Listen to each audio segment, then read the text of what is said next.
My father raised his crystal champagne flute to toast my sister's pregnancy in front of 300 of Atlanta's most elite residents.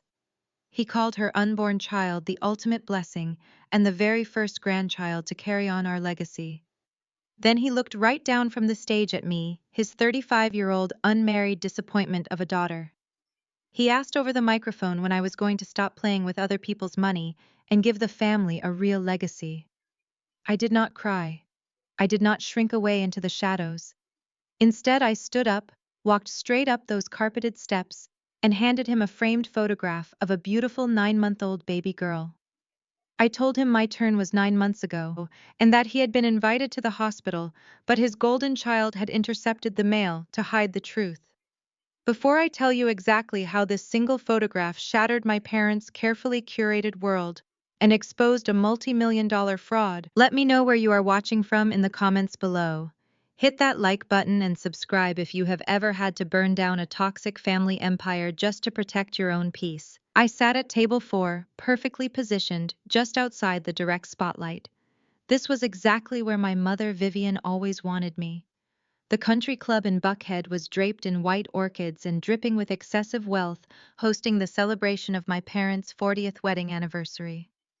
The room was packed with politicians, real estate tycoons, and pastors of megachurches. They all formed the inner circle of Atlanta's black elite. My father, Jeremiah, stood at the center of it all, adjusting his custom tuxedo, soaking in the admiration like he was royalty. Beside him stood my mother, draped in sequins, ensuring every stray napkin and loose thread was instantly handled. They were the picture of generational success. They were a power couple who demanded absolute perfection from everyone around them, but that perfection was an illusion, and I was the designated flaw in their masterpiece. I am Maya, 35 years old and a self-made wealth manager. I spent the last decade quietly building my own financial firm from the ground up. I deal with massive commercial debt portfolios and high net worth clients. But in my family, financial independence as a woman meant absolutely nothing if it did not come with a high society husband and a perfectly timed pregnancy. To Jeremiah and Vivian, I was a failure because I refused to conform to their rigid timeline. I refused to marry the sons of their country club friends, and I refused to let my mother dictate every decision I made about my own body and future. So they poured all their praise, their attention, and their money into my younger sister, Chloe. Chloe was 32 and had mastered the art of being exactly what our parents wanted. She was loud, demanding, and constantly needed rescuing. This made my parents feel powerful and essential. 2 years ago, she married Trent, a smooth-talking white man who called himself an entrepreneur. To my parents, Trent was the perfect addition to their diverse modern portfolio of a family. They loved telling their friends about his tech startups. They conveniently ignored the fact that every single one of his businesses failed within months. Trent played the part while always wearing expensive suits and flashing a winning smile. But I managed money for a living. I could spot a man drowning in secret debt from a mile away. Tonight, Trent looked particularly pale. He was sweating through his expensive collar as he stood near the edge of the stage, but I kept my observations to myself. I was just trying to get through the evening without causing a scene. Then the music stopped. My father tapped his spoon against his crystal glass. The sharp ringing sound demanded absolute silence from the ballroom. Conversations halted. Waiters stopped pouring wine. Jeremiah took the microphone with a practiced ease, wrapping his free arm around my mother's waist. He thanked everyone for coming, speaking at length about the importance of family faith and generational wealth. Then his face lit up with a massive theatrical smile as he called Chloe and Trent to the stage. Chloe glided up the steps in a form-fitting emerald gown. It was designed specifically to show off the tiny, barely visible bump of her 3-month pregnancy. Trent followed her. His smile looked more like a grimace as he stood stiffly by her side. My father reached out and proudly rubbed Chloe's stomach. His voice boomed over the speakers. He announced that this was the ultimate blessing. He called the baby the first grandchild to carry on their legacy, the child who would inherit the future they had built. The crowd erupted into applause. My mother wiped away a perfectly timed tear. But Jeremiah was not finished. The applause died down and his eyes scanned the room. They bypassed the wealthy donors and landed directly on me. The room was so quiet you could hear a pin drop. He pointed at me from the stage. His voice dripped with public condescension.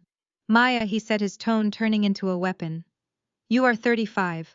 When are you going to stop obsessing over your clients' portfolios and give us a real legacy? When is your turn? The silence that followed was suffocating. 300 pairs of eyes shifted to table 4, staring at me with a mixture of pity and uncomfortable shock. My mother looked away, pretending to adjust her diamond bracelet. She was fully complicit in the humiliation. Chloe smirked, leaning her head on Trent's shoulder, drinking in my public execution. They expected me to lower my head.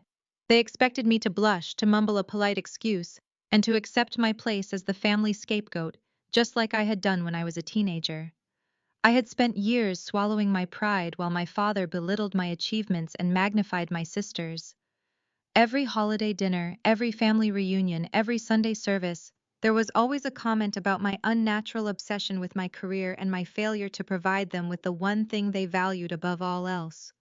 They wanted a continuation of their bloodline. But I was not a teenager anymore. I was a woman who managed millions of dollars and ruthlessly dismantled corporate takeovers before breakfast. I did not shrink. I slowly picked up my linen napkin, placed it neatly on the table, and pushed my chair back. The heavy silence in the ballroom felt electric as I stood up. My heels clicked sharply against the marble floor as I bypassed the tables and walked directly toward the stage. Whispers started rippling through the crowd. Women leaned in to whisper behind their hands, and men awkwardly shifted in their seats, but I kept my eyes locked entirely on my father. Every step I took toward the stage felt like shedding a layer of the guilt and shame they had forced onto me for 35 years. I remembered the day I opened my first wealth management office. My father had refused to attend the ribbon cutting because Chloe had a minor headache and needed her parents to bring her soup. I remembered the night I closed my first major commercial debt portfolio. My mother had only asked if the long hours were causing wrinkles that would ruin my chances of finding a husband. All of those memories fueled the steady, calm rhythm of my footsteps. I walked up the carpeted steps, standing face to face with the man who had just tried to strip away my dignity in front of the entire city. I reached into my designer bag, and my fingers wrapped around the smooth edge of a glossy framed photograph. I did not hand it to him gently. I pressed it firmly against his chest, forcing him to take it. He looked down at the picture, and his confident, mocking expression instantly shattered into a million pieces. It was a photograph of a beautiful, smiling 9-month-old baby girl. She had my dark, expressive eyes and the bright, undeniable smile of my husband, Isaiah. The picture captured her sitting on a plush rug holding a small toy block, completely oblivious to the chaos her existence was about to unleash on this ballroom. My turn was 9 months ago, Dad, I said. My voice carried clearly through the silent room entirely without the need for a microphone. It cut through the tension like a knife. I sent the birth announcement, the baby shower invite, and the hospital delivery details directly to the family estate. You were invited. The air completely left the room. My father stared at the picture, his mouth opening and closing without a single sound coming out.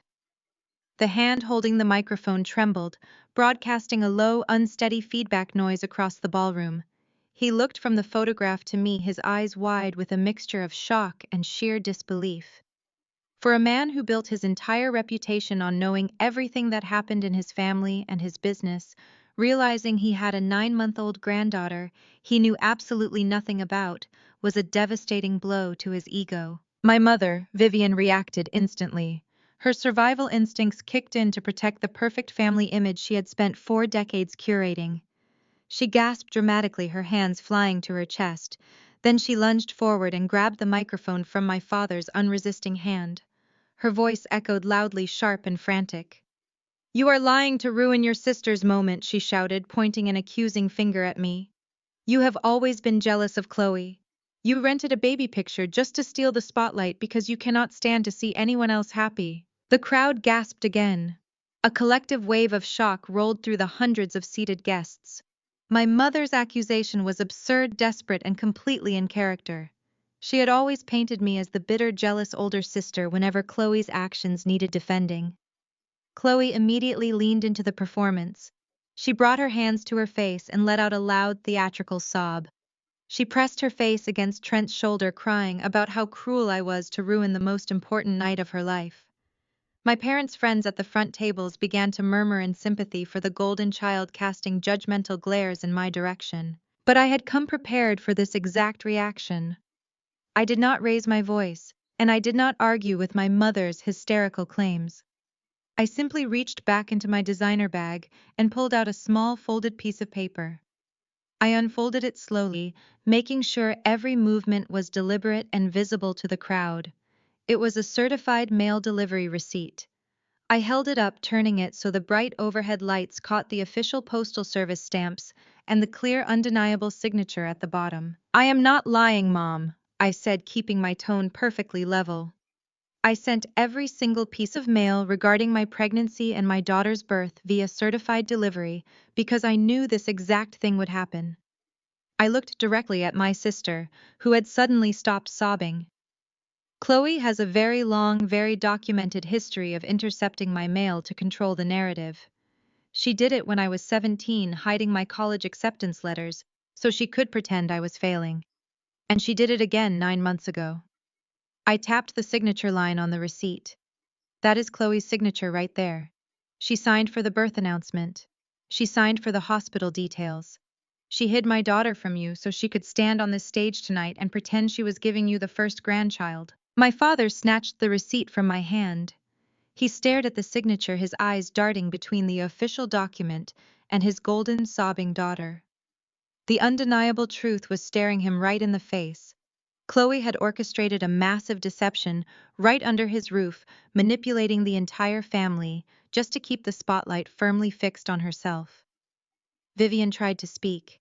She tried to find another excuse, another way to blame me, but the evidence was absolute. As the reality of Chloe's actions settled over the stage, I noticed something else happening.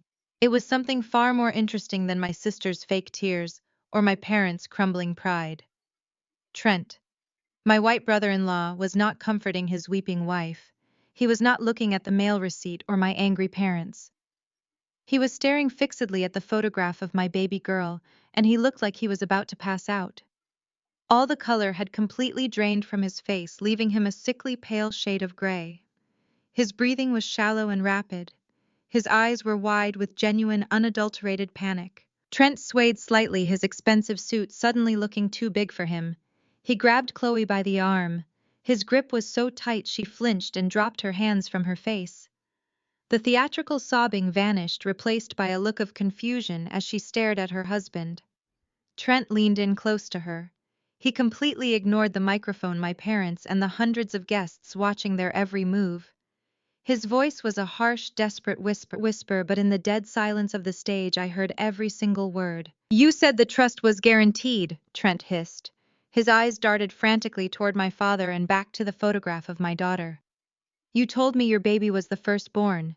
You promised me the $5 million payout was guaranteed." The sheer terror in his voice sent a shockwave through my mind. Trent did not care about the emotional betrayal. He did not care that his wife had lied to her parents about a baby. He cared about a $5 million trust payout, and he was terrified because my daughter's existence meant that money was gone. The puzzle pieces instantly snapped together in my head. Chloe had not just hidden my baby out of spite or a petty need for attention. She had hidden Surry so her own unborn child would be legally registered as the firstborn grandchild. Trent needed that specific multi-million-dollar payout, and he needed it desperately. My father, still holding the photograph and the mail receipt, finally processed the chaotic scene unfolding around him. The whispers from the ballroom had escalated into a loud, undeniable buzz of gossip. The elite society he cared so deeply about was currently witnessing the absolute destruction of his flawless family image. He looked at me, then at Chloe, and finally at Trent's panicked, sweating face. Instead of demanding answers from the daughter who had lied to him, or the son-in-law, who was whispering frantically about trust funds, Jeremiah's face twisted into a mask of pure fury, and he turned that fury entirely on me. "Security!" my father barked into the microphone. His voice echoed violently through the room.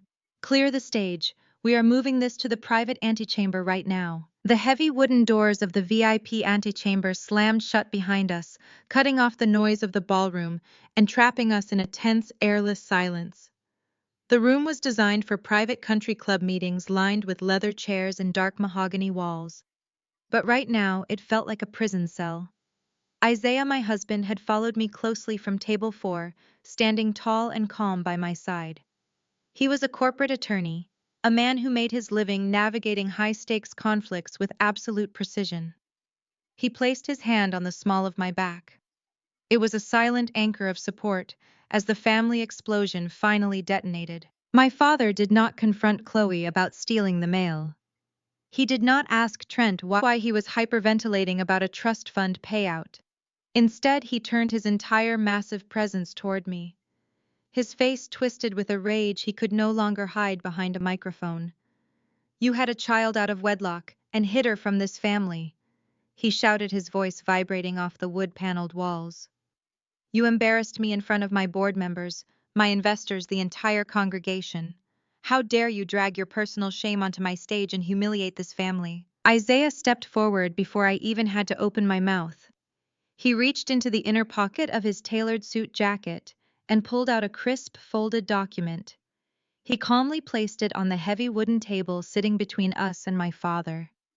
"Maya did not have a child out of wedlock, Jeremiah," Isaiah said. His voice was smooth and entirely devoid of intimidation. "That is our marriage certificate. We eloped 3 years ago. We kept it private because we had absolutely no interest in subjecting our marriage or our daughter to Vivian's constant meddling and financial demands. We built our family in peace entirely independent of your toxic circus." My mother gasped, ignoring the legal document on the table completely. She rushed over to Chloe, wrapping her arms around her golden child, shielding her from the reality of the situation. "Chloe was just protecting us, Jeremiah," my mother cried out. She stroked Chloe's hair as if she were a toddler. "Maya marrying in secret and having a baby behind our backs is shameful. It is a disgrace." Chloe knew my blood pressure could not handle the scandal of a hidden pregnancy in this family. She intercepted the mail to protect my health. She was doing a good thing. The mental gymnastics required to turn a calculated act of mail theft into a heroic gesture of maternal protection was staggering. But my mother performed the routine flawlessly. Chloe immediately leaned into the victim role. She clutched her stomach and sobbed against my mother's sequined shoulder. "The stress of Maya's selfishness is hurting my baby," Chloe wailed. Her voice was muffled but perfectly pitched for maximum sympathy. "She just wants to destroy my happiness, because she has always been jealous that I did things the right way." My father immediately softened at the sight of Chloe's tears. His rage toward me solidified into a cold, hard glare. "You see what you are doing?" he demanded, pointing a finger at my chest. "You owe your pregnant sister an apology right now, Maya. You will walk back out into that ballroom, take the microphone, and tell everyone that the photograph was a mistake, a prank, whatever lie you need to spin to fix the damage you just caused." I smiled. It was a cold, sharp smile that finally made my father lower his pointing finger. "I am not apologizing to anyone," I said quietly, "and I am certainly not walking back out there to fix your broken public image." I turned my attention entirely away from my parents and locked eyes with Trent. My white brother-in-law was leaning against the mahogany wall. He was gripping the edge of a side table so hard his knuckles had turned completely white. He was breathing heavily, sweat beading on his forehead. He looked like a man staring down the barrel of a loaded gun. "Why do you look so terrified, Trent?" I asked. My voice echoed clearly in the sudden quiet of the room. My mother stopped consoling Chloe for a fraction of a second. My father frowned, turning to look at his son-in-law. Trent swallowed hard. His eyes darted frantically toward the door, then back to me. "I do not know what you are talking about," he stammered. His smooth entrepreneurial charm was completely gone. "I am just shocked by all this family drama. It is overwhelming." I reached into my designer bag one last time and pulled out my tablet. I tapped the screen, bringing up a highly classified internal document from my wealth management firm. "You are not overwhelmed by family drama, Trent. You are overwhelmed because you just realized your entire financial house of cards is about to collapse." I turned the screen to face my father. I did not come here tonight just to introduce my beautiful daughter, Dad. I came because my firm recently acquired the massive commercial debt portfolio of a major lending institution. My father squinted at the screen, not quite understanding what he was looking at. What does your corporate debt acquisition have to do with my anniversary gala? He demanded impatiently. It has everything to do with you, I replied. I stepped closer so he could read the fine print on the screen. Because Trent's newest highly praised tech startup is completely bankrupt. To keep it afloat, he took out a $3 million commercial loan 4 months ago. And because he had zero credit and zero viable assets, he leveraged your house as collateral. My father froze. The air in the room grew instantly heavy. What are you talking about? Jeremiah whispered. All the booming authority drained from his voice. I own my house outright. It is the family estate. No one can use it as collateral without my direct signature. I zoomed in on the document displayed on the tablet screen. My finger tapped the bottom line, next to the official lender's seal. He did not need your permission, Dad, I said softly. I delivered the final crushing blow of the evening, because he forged your signature to get the money. The silence that followed was absolute. My father stared at the digital signature on the screen, recognizing the clumsy, desperate attempt to mimic his handwriting. He slowly turned his head to look at Trent. The golden son-in-law, the perfect addition to their high society image, was now trembling against the wall. He was trapped in a multi-million-dollar federal crime. My mother stood completely paralyzed, her hands falling away from Chloe. Chloe stared at her husband in genuine horror. She was realizing that the massive fortune she thought she had married into was nothing but a mountain of fraudulent debt. I stood tall beside my husband, feeling a profound sense of peace wash over me. The toxic empire my parents had spent 40 years building on lies, favoritism, and public image was burning to the ground right in front of them, and I was holding the match. I pushed my chair back from table 4. The heavy mahogany legs scraped loudly against the polished marble floor, and that single sound cut through the silence like a gunshot. Hundreds of faces turned toward me. Men in custom tuxedos and women in silk evening gowns stared, waiting for me to break down. They expected me to run out of the ballroom in tears, thoroughly humiliated by my own father. I glanced across the table at my husband, Isaiah. He sat perfectly still, sipping his water, his dark eyes locked on mine with absolute unwavering support. He knew exactly what was in my bag, and he knew exactly what I was about to do. I smoothed the lapels of my tailored blazer, picked up my designer bag, and walked directly toward the stage. My heels clicked in a steady, unbothered rhythm. I did not look at the pitying eyes of my parents' country club friends. I kept my gaze locked entirely on my father.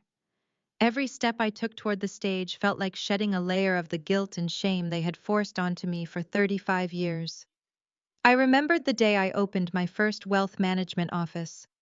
My father had refused to attend the ribbon cutting because Chloe had a minor headache and needed her parents to bring her soup. I remembered the night I closed my first major commercial debt portfolio. My mother had only asked if the long hours were causing wrinkles that would ruin my chances of finding a husband. All of those memories fueled the steady, calm rhythm of my footsteps. The opulent crystal chandeliers overhead cast a harsh, glittering light on the stage as I walked up the carpeted steps. I stood face to face with the man who had just tried to strip away my dignity in front of the entire city. Jeremiah stood frozen, the microphone still gripped tightly in his hand. Chloe shifted uncomfortably, clutching Trent's arm. Trent forced a rigid smile, playing the supportive husband perfectly. I stepped right into my father's personal space. The scent of his expensive cologne hung heavy in the air. I reached into my bag and pulled out a glossy framed photograph. I pressed it firmly into his chest, forcing his free hand to come up and take it. He looked down at the image. It was a picture of a beautiful, smiling 9-month-old baby girl with my dark eyes and Isaiah's bright, undeniable smile. She was sitting on a plush rug holding a wooden block, completely oblivious to the chaos her existence was about to unleash. My father's mouth opened, but no sound came out. The booming authority he had wielded just seconds ago evaporated completely. I did not need a microphone. My voice carried clear and sharp across the breathless room. My turn was 9 months ago, Dad. I said it loud enough for the front rows to hear every syllable. I sent the birth announcement, the baby shower invite, and the hospital delivery details directly to the family estate. You were invited. The ballroom erupted into shocked gasps. Wealthy socialites leaned across their tables, whispering frantically behind their manicured hands. My mother Vivian reacted with the speed of a cornered animal. She lunged forward, her sequined dress flashing under the stage lights, and snatched the microphone from my father's trembling hand. She had spent 4 decades carefully curating this flawless family image, and she was not about to let me dismantle it. "You are lying to ruin your sister's moment," she shouted over the speakers, her voice desperate and shrill. "You have always been jealous of Chloe. You rented a baby picture just to steal the spotlight because you cannot stand to see anyone else happy." Chloe immediately leaned into the performance. She placed both hands over her face, letting out a loud theatrical sob. She leaned heavily against Trent, crying about how cruel I was, how the stress was going to hurt her pregnancy. The crowd murmured in sympathy for her, casting judgmental glares in my direction. They were so eager to believe the narrative of the bitter, childless career woman attacking her glowing, pregnant younger sister. I did not raise my voice to argue. I simply reached back into my bag. I pulled out a small, neatly folded piece of paper. I held it up high, turning it so the bright stage lights caught the official postal service stamps. "I am not lying, Mom," I said smoothly. "I sent every single piece of mail regarding my pregnancy and my daughter's birth via certified delivery because I knew this exact thing would happen." I turned to look at my weeping sister. Chloe has a very long, very documented history of intercepting my mail to control the narrative. She did it when I was 17, hiding my college acceptance letters so she could pretend I was failing. And she did it again 9 months ago. I pointed to the bottom of the receipt. "That is Chloe's signature right there. She signed for the birth announcement. She hid my daughter from you so she could stand on this stage tonight and pretend she was giving you the first grandchild." My father snatched the receipt from my hand. He stared at his golden child's signature, the reality of her deception hitting him. Vivian tried to stammer another excuse, trying to find a way to make the certified document disappear, but I was no longer paying attention to them. I was watching Trent. I was not comforting his sobbing wife. He was staring at the photograph of my daughter still clutched in my father's hand. All the color had drained from his face. He looked sickly and pale, his chest heaving as if he could not pull enough oxygen into his lungs. The smooth, arrogant facade he usually wore was entirely gone. He grabbed Chloe's arm, his grip so tight she gasped in genuine shock, her hands dropping away from her dry, tearless face. He leaned down, ignoring the murmuring crowd, ignoring my parents. His voice was a frantic, terrified whisper, but in the tense silence of the stage I heard every single word. "You said the trust was guaranteed!" Trent hissed, his eyes darting wildly between my sister and the photograph of my baby. "You told me your baby was the firstborn. You promised me the $5 million payout was guaranteed." My mother's voice screeches through the ballroom speakers, shrill and desperate. She grips the microphone with both hands, her knuckles turning bone white against the dark metal. She shouts to the crowd that I am a bitter, jealous outcast. She claims I would stoop so low as to use a fake baby picture just to ruin my younger sister's perfect night. The wealthy guests seated at the tables murmur in shock. Silverware clinks against fine china as people shift uncomfortably. Some shake their heads in pity, fully buying into Vivian's narrative. They have been conditioned for years to see me as the difficult daughter, the one who never quite fit into the pristine mold of the family empire. I do not raise my voice. I do not let her panic infect me. I have spent my entire adult life navigating hostile boardrooms and aggressive corporate takeovers. A temper tantrum from my mother is nothing I cannot handle. I simply reach into my leather handbag. The smooth, cool paper of the certified mail receipt slides easily into my grasp. I pull it out and hold it up high. The crisp white rectangle catches the glare of the crystal chandeliers above us, a flag of undeniable truth. I step closer to my mother, forcing her to look at the document. "I did not rent a baby, Mom," I say. My voice is steady, layered with years of hard-earned confidence, and it carries enough weight to slice right through her theatrical outrage. I sent the birth announcement 4 months ago. I sent the hospital details, the weight and height of your granddaughter, and the invitations to the baby shower via certified mail. I knew better than to trust standard delivery when it comes to communicating with this family. My father, still holding the photograph of my daughter Surry, finally finds his voice. He demands to know what I am talking about. He insists that absolutely nothing ever arrived at the estate. His face flushes a deep, angry red as he claims I am fabricating this entire story to embarrass him in front of his investors and church members. I turn my gaze away from him and lock eyes with Chloe. She is still standing in the center of the stage. Her hands are resting protectively over her slightly rounded stomach, playing the role of the glowing wronged mother-to-be. But the smug smirk she wore moments ago has vanished. Her eyes are darting nervously toward the folded paper in my hand. I look back at my father. I remind him of a spring morning 15 years ago. I ask him if he remembers the day I supposedly received rejection letters from every single top-tier university I had applied to. I remind him how he stood in his home office and told me I was a massive disappointment. He refused to pay my tuition for a local state school because I had failed to uphold the family standard of excellence. I spent 4 years working night shifts at a financial firm while taking full course loads, exhausted and believing I simply was not good enough. I take a step closer to Chloe. It took me 3 years to discover that my Stanford acceptance letter had actually arrived at the house. Chloe had intercepted the mail and hidden my acceptance letter in the bottom of her closet. She could not stand the thought of me leaving, succeeding on my own terms, and escaping the toxic dynamic she thrived in. She needed me to be the failure so she could remain the golden child. Vivian gasps again. She steps in front of Chloe to shield her from my words. She tells me to stop living in the past. She demands that I stop bringing up ancient childhood mistakes to justify my current cruelty. She calls me delusional. But this is not the past, I say, my voice ringing with absolute certainty. This is exactly what she did 9 months ago. I thrust the receipt directly toward my father. Read the signature line, Dad. The postal worker requires a direct signature for certified delivery. I paid extra for the return receipt because I knew Chloe still lived at the estate. Jeremiah snatches this paper from my hand. He pulls his reading glasses from his tuxedo pocket with shaking fingers and stares at the ink. I watch the realization hit him like a physical blow. The arrogant set of his shoulders drops. The absolute certainty he always carries completely vanishes. Staring back at him is the loopy, highly distinctive signature of his favorite daughter. She signed for it, I announced to the silent room. Chloe signed for the package containing the news of your true first grandchild. She intercepted it, hid it, and decided to pretend my daughter did not exist. She did it so she could stand on this stage tonight and give you the illusion that her baby is the firstborn.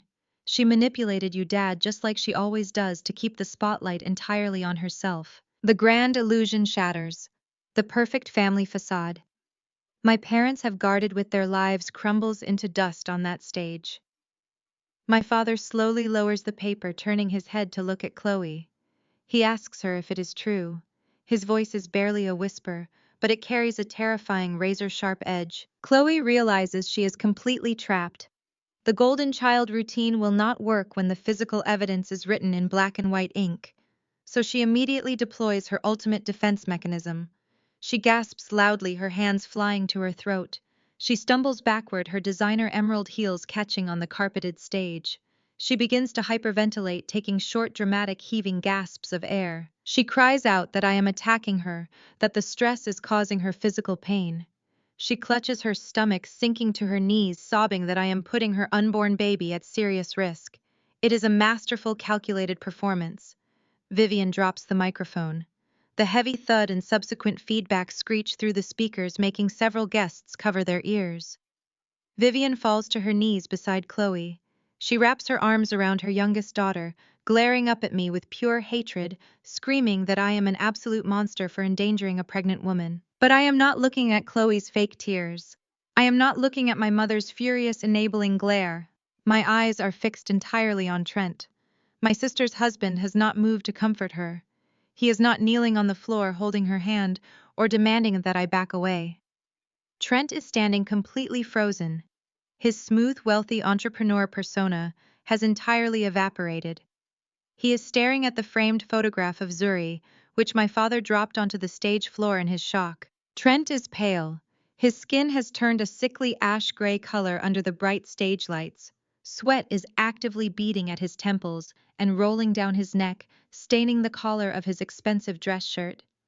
He looks like a man who has just been handed a death sentence. His breathing is shallow and rapid.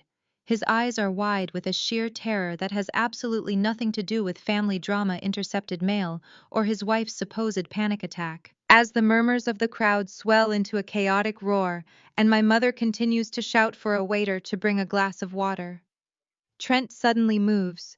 He lunges forward, bypassing my father completely, and grabs Chloe by the arm. His grip is viciously tight, his fingers digging into her bare skin with brutal force. Chloe stops her theatrical hyperventilating for a split second. She looks up at her husband in genuine shock. She clearly expects him to play the role of her fierce protector, to yell at me and carry her off the stage to safety. Instead, Trent leans down, his face inches from hers. His eyes are wild, entirely consumed by a deep, dark financial panic. Over the noise of the ballroom, I catch the exact words he hisses frantically into her ear.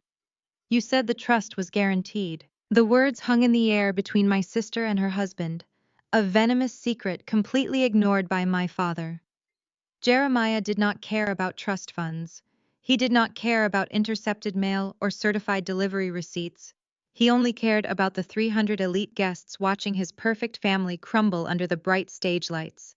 He barked into the microphone, his voice echoing violently across the expansive ballroom. "Security!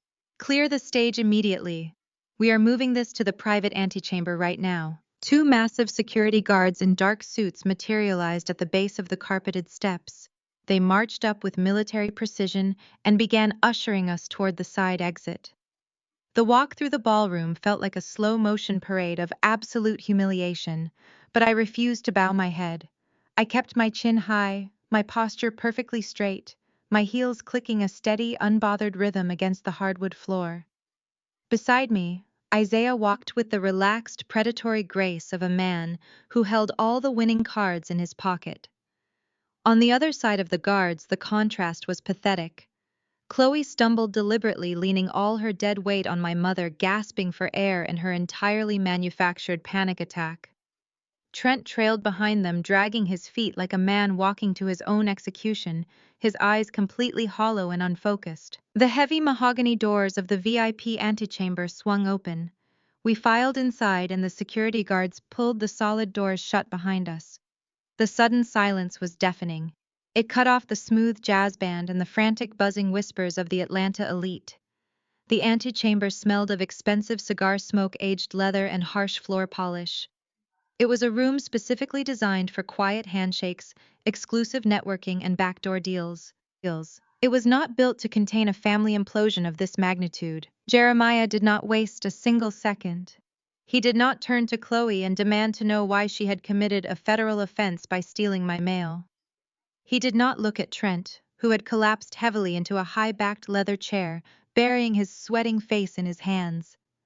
Jeremiah turned his massive, imposing presence entirely on me. His face, usually a carefully constructed mask of charming authority, was twisted into a dark, ugly snarl. He slammed his fist down hard on the center conference table, rattling the crystal water pitchers and vibrating the heavy wood. "You had a child out of wedlock and hid her from this family," he roared. His voice bounced off the wood-paneled walls, thick with absolute disgust. He paced the length of the room, throwing his arms in the air, asking the ceiling how I could be so selfish, so reckless, so utterly devoid of basic class. "You stood up there and humiliated me in front of my investors. You paraded your shame in front of the board members and the pastor of our church. You live like a tramp, you hide your bastard child like a dirty secret, and then you use my 40th anniversary gala to drag our flawless reputation through the mud. You are a complete disgrace to the legacy I spent my entire life building." He kept shouting, his face turning a dangerous shade of red, but I did not flinch. I did not cry. 10 years ago, his venomous words would have shattered me into a million pieces. I would have internalized every single insult, believing with my whole heart that I was the broken, defective, unlovable piece of this family. But standing there in my tailored blazer, knowing my corporate net worth rivaled his, and my soul was completely free of his financial control. His screaming just sounded like pathetic, desperate noise. I watched my mother stroke Chloe's hair in the corner, cooing soft, validating words of comfort to a 32-year-old woman who had just been caught in a massive calculating lie. The dysfunction was so glaringly obvious it was almost comical. Before I could even formulate a response to his unhinged accusations, Isaiah stepped forward. He moved with a calm, deliberate energy that instantly sucked the oxygen right out of Jeremiah's fiery tirade. Isaiah did not raise his voice. He did not posture, shout, or threaten. He simply reached into the inner breast pocket of his custom suit jacket. He pulled out a crisp, neatly folded piece of thick, watermarked parchment paper. He smoothed it out with his large hands and placed it perfectly in the center of the mahogany table, directly under the warm glow of the overhead chandelier. Maya did not have a child out of wedlock, Isaiah said smoothly. His voice was deep, resonant, and carried the unmistakable, unwavering authority of a senior corporate attorney addressing a hostile witness. That is our legal marriage certificate. We eloped exactly 3 years ago in a private ceremony on the coast. Jeremiah stopped pacing abruptly. His highly polished dress shoes squeaked against the floor. He stared at the piece of paper as if it were a live explosive. Isaiah kept speaking systematically and ruthlessly, dismantling my father's ridiculous narrative. We kept our marriage completely private because my wife had absolutely no interest in negotiating the terms of her own happiness. We wanted no part of Vivian demanding a $200,000 wedding budget just so she could pack the pews with her country club socialite friends and explicitly exclude Maya's actual colleagues. We had absolutely no desire to deal with you trying to force a restrictive prenuptial agreement that would give your estate leverage over Maya's independent wealth management firm. So we chose peace. We built our lives, our marriage, and our family completely free from your toxic, controlling circus. My father stood frozen in place. The realization that his designated scapegoat daughter was legally married to a highly successful attorney and had been happily married for years without his knowledge or permission completely short-circuited his brain. He stared down at the certificate, the raised gold seal, gleaming in the ambient light, verifying that Surry was indeed the legitimate, legally recognized firstborn grandchild of this family. It was irrefutable proof that I had succeeded in every area of life where they had constantly told me I was failing. But the objective truth did not matter to my mother. It never had. Vivian completely ignored the legal document resting on the polished table. She did not even glance at it. She did not look at me. She did not ask a single question about her new legitimate granddaughter. She did not acknowledge my husband, or the fact that her eldest daughter had been married for 3 years. Instead, she physically turned her back on the evidence of my successful life. She rushed forward and threw her arms tightly around Chloe, entirely dismissing my hidden marriage and my child. She immediately began spinning a new web of delusions, rushing to build an impenetrable fortress of excuses around the golden daughter who had actually betrayed them all. My mother. Vivian did not even spare a passing glance at the official marriage certificate resting under the bright chandelier light on the polished mahogany table. To a woman like her, legal proof and objective reality were entirely irrelevant the moment they contradicted her preferred narrative. She physically turned her back on Isaiah and me. The heavy sequins of her expensive evening gown caught the light as she rushed across the antechamber to wrap her arms around my sister. Chloe was currently slumped dramatically against the tufted leather sofa. Her face was buried deep in her hands, and her shoulders were heaving with loud, perfectly practiced sobs.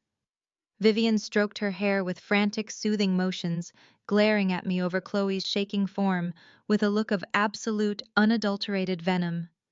She completely ignored the staggering fact that her eldest daughter had just introduced her to her very first grandchild. Instead, she made the immediate, conscious decision to rewrite the entire situation on the spot to maintain her illusion of control. Chloe was simply protecting us. Jeremiah, my mother cried out. Her voice echoed shrilly in the confined, soundproofed space, vibrating against the dark wood paneling.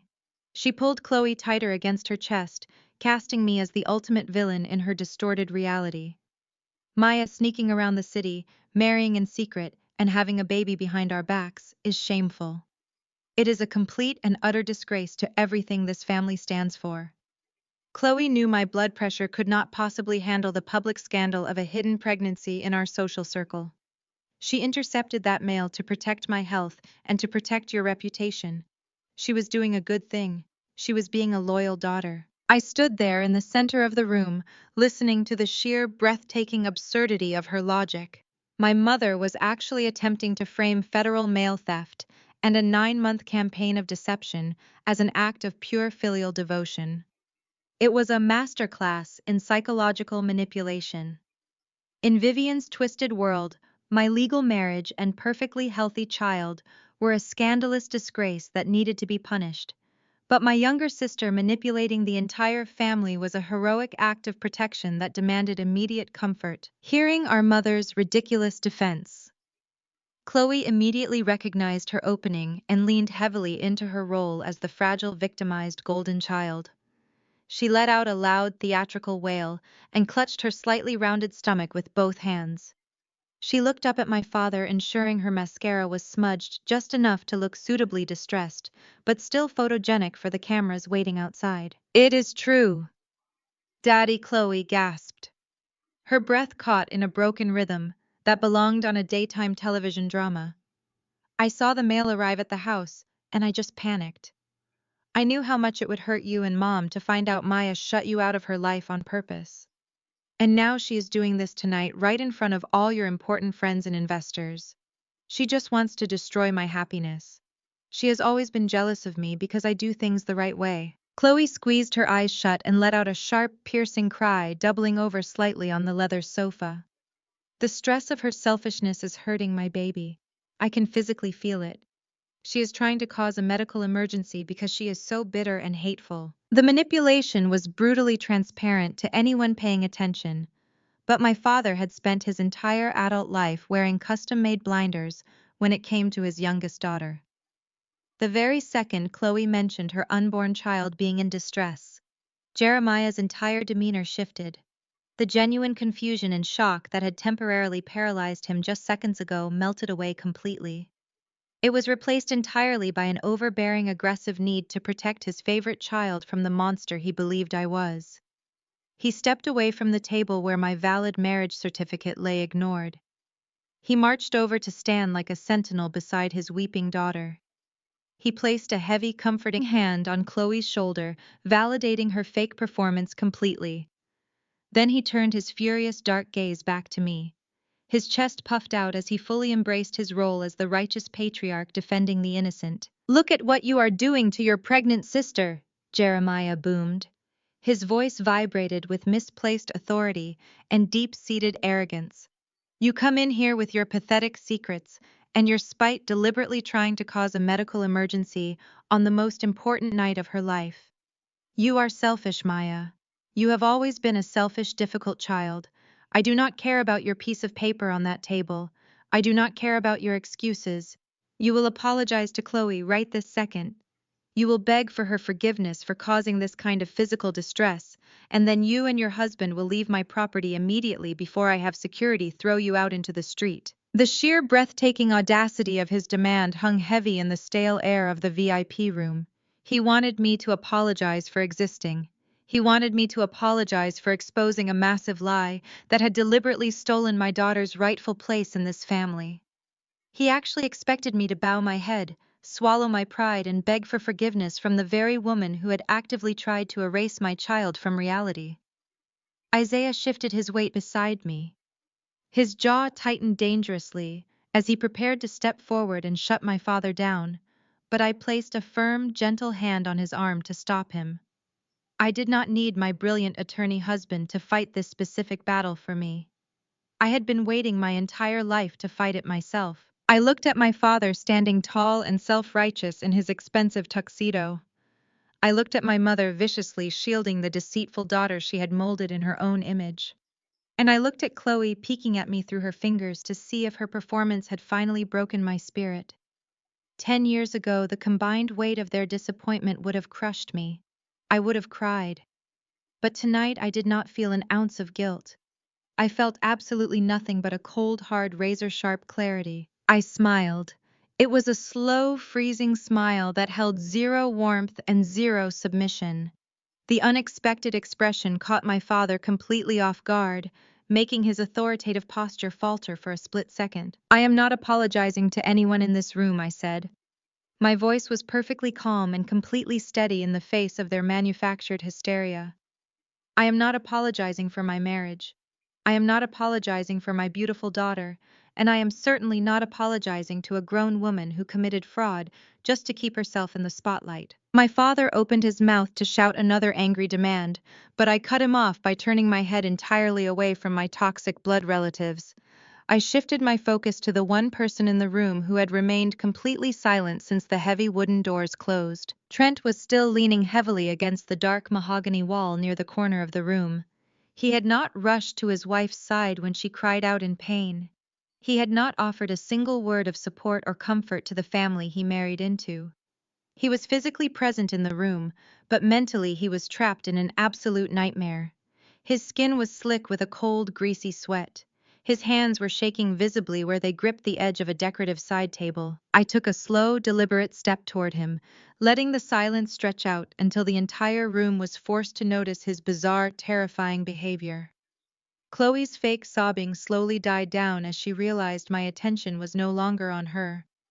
My parents turned their heads, finally taking in the sight of their perfect son-in-law, looking like he was about to collapse. I tilted my head, studying Trent's panicked, pale face with calculated precision. "Tell me something, Trent," I asked. My voice rang out with crystal clear intent slicing through the tension.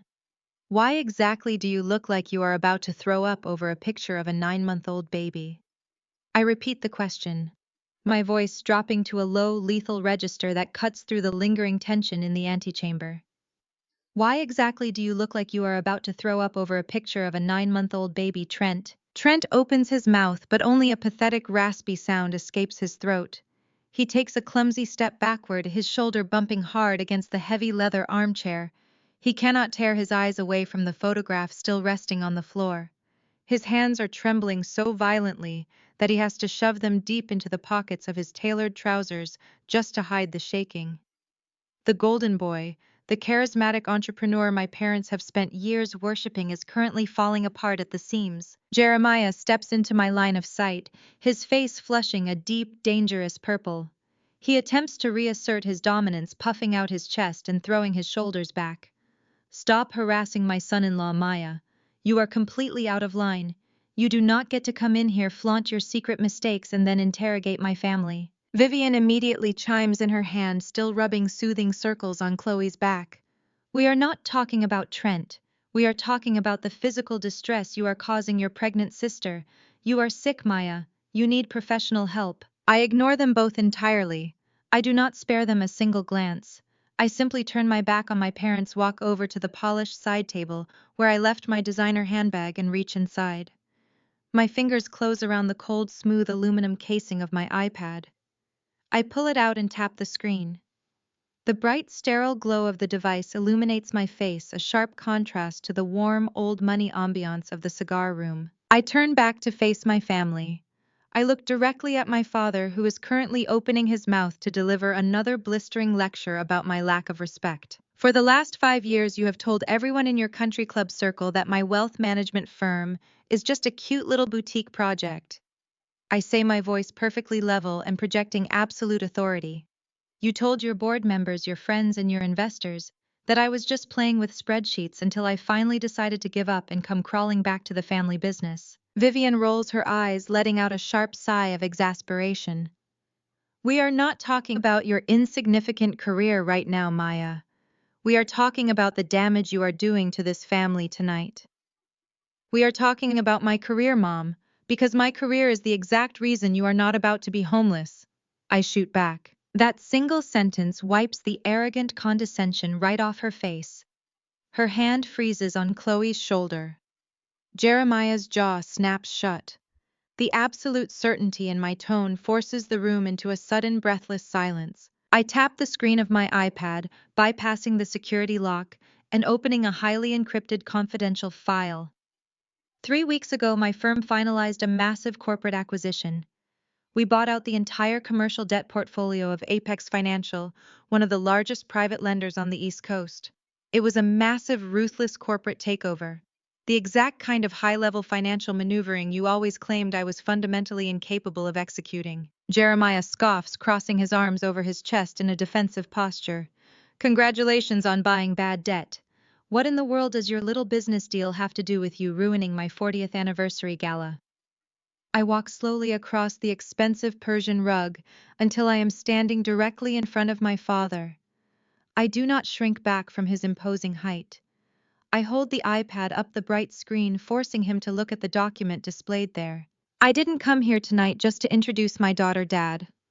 I say, my tone dropping to a dangerous, icy whisper. I came because while I was personally auditing that newly acquired portfolio, I found a very interesting file with our family name heavily plastered all over it. I swipe my finger across the glass, bringing up the next document. It is a dense, heavily legally worded contract filled with financial jargon and strict penalty clauses. It seems Trent's newest tech startup, the one you have been bragging about to all your wealthy friends all year. The one you called a brilliant unicorn investment is actually completely bankrupt. It is a sinking ship. It has been hemorrhaging money for 8 consecutive months. Trent lets out a choked, desperate gasp. He looks frantically at the heavy mahogany doors, as if calculating his chances of outrunning the security guards stationed outside. Chloe drops her hands from her stomach. Her fake distress is completely forgotten. She stands up straight, her brow furrowed in genuine confusion. Trent? What is she talking about? What does she mean, bankrupt? I keep my eyes locked entirely on my father, refusing to let him look away from the screen. Trent was desperate. The venture capitalists pulled out, the creditors were circling like sharks, and he needed a massive immediate injection of cash just to keep the lights on. He needed to maintain the illusion of being a highly successful CEO for you and for Chloe. So he went to Apex Financial and took out a high-risk short-term commercial loan for $3 million. Jeremiah's face twitches.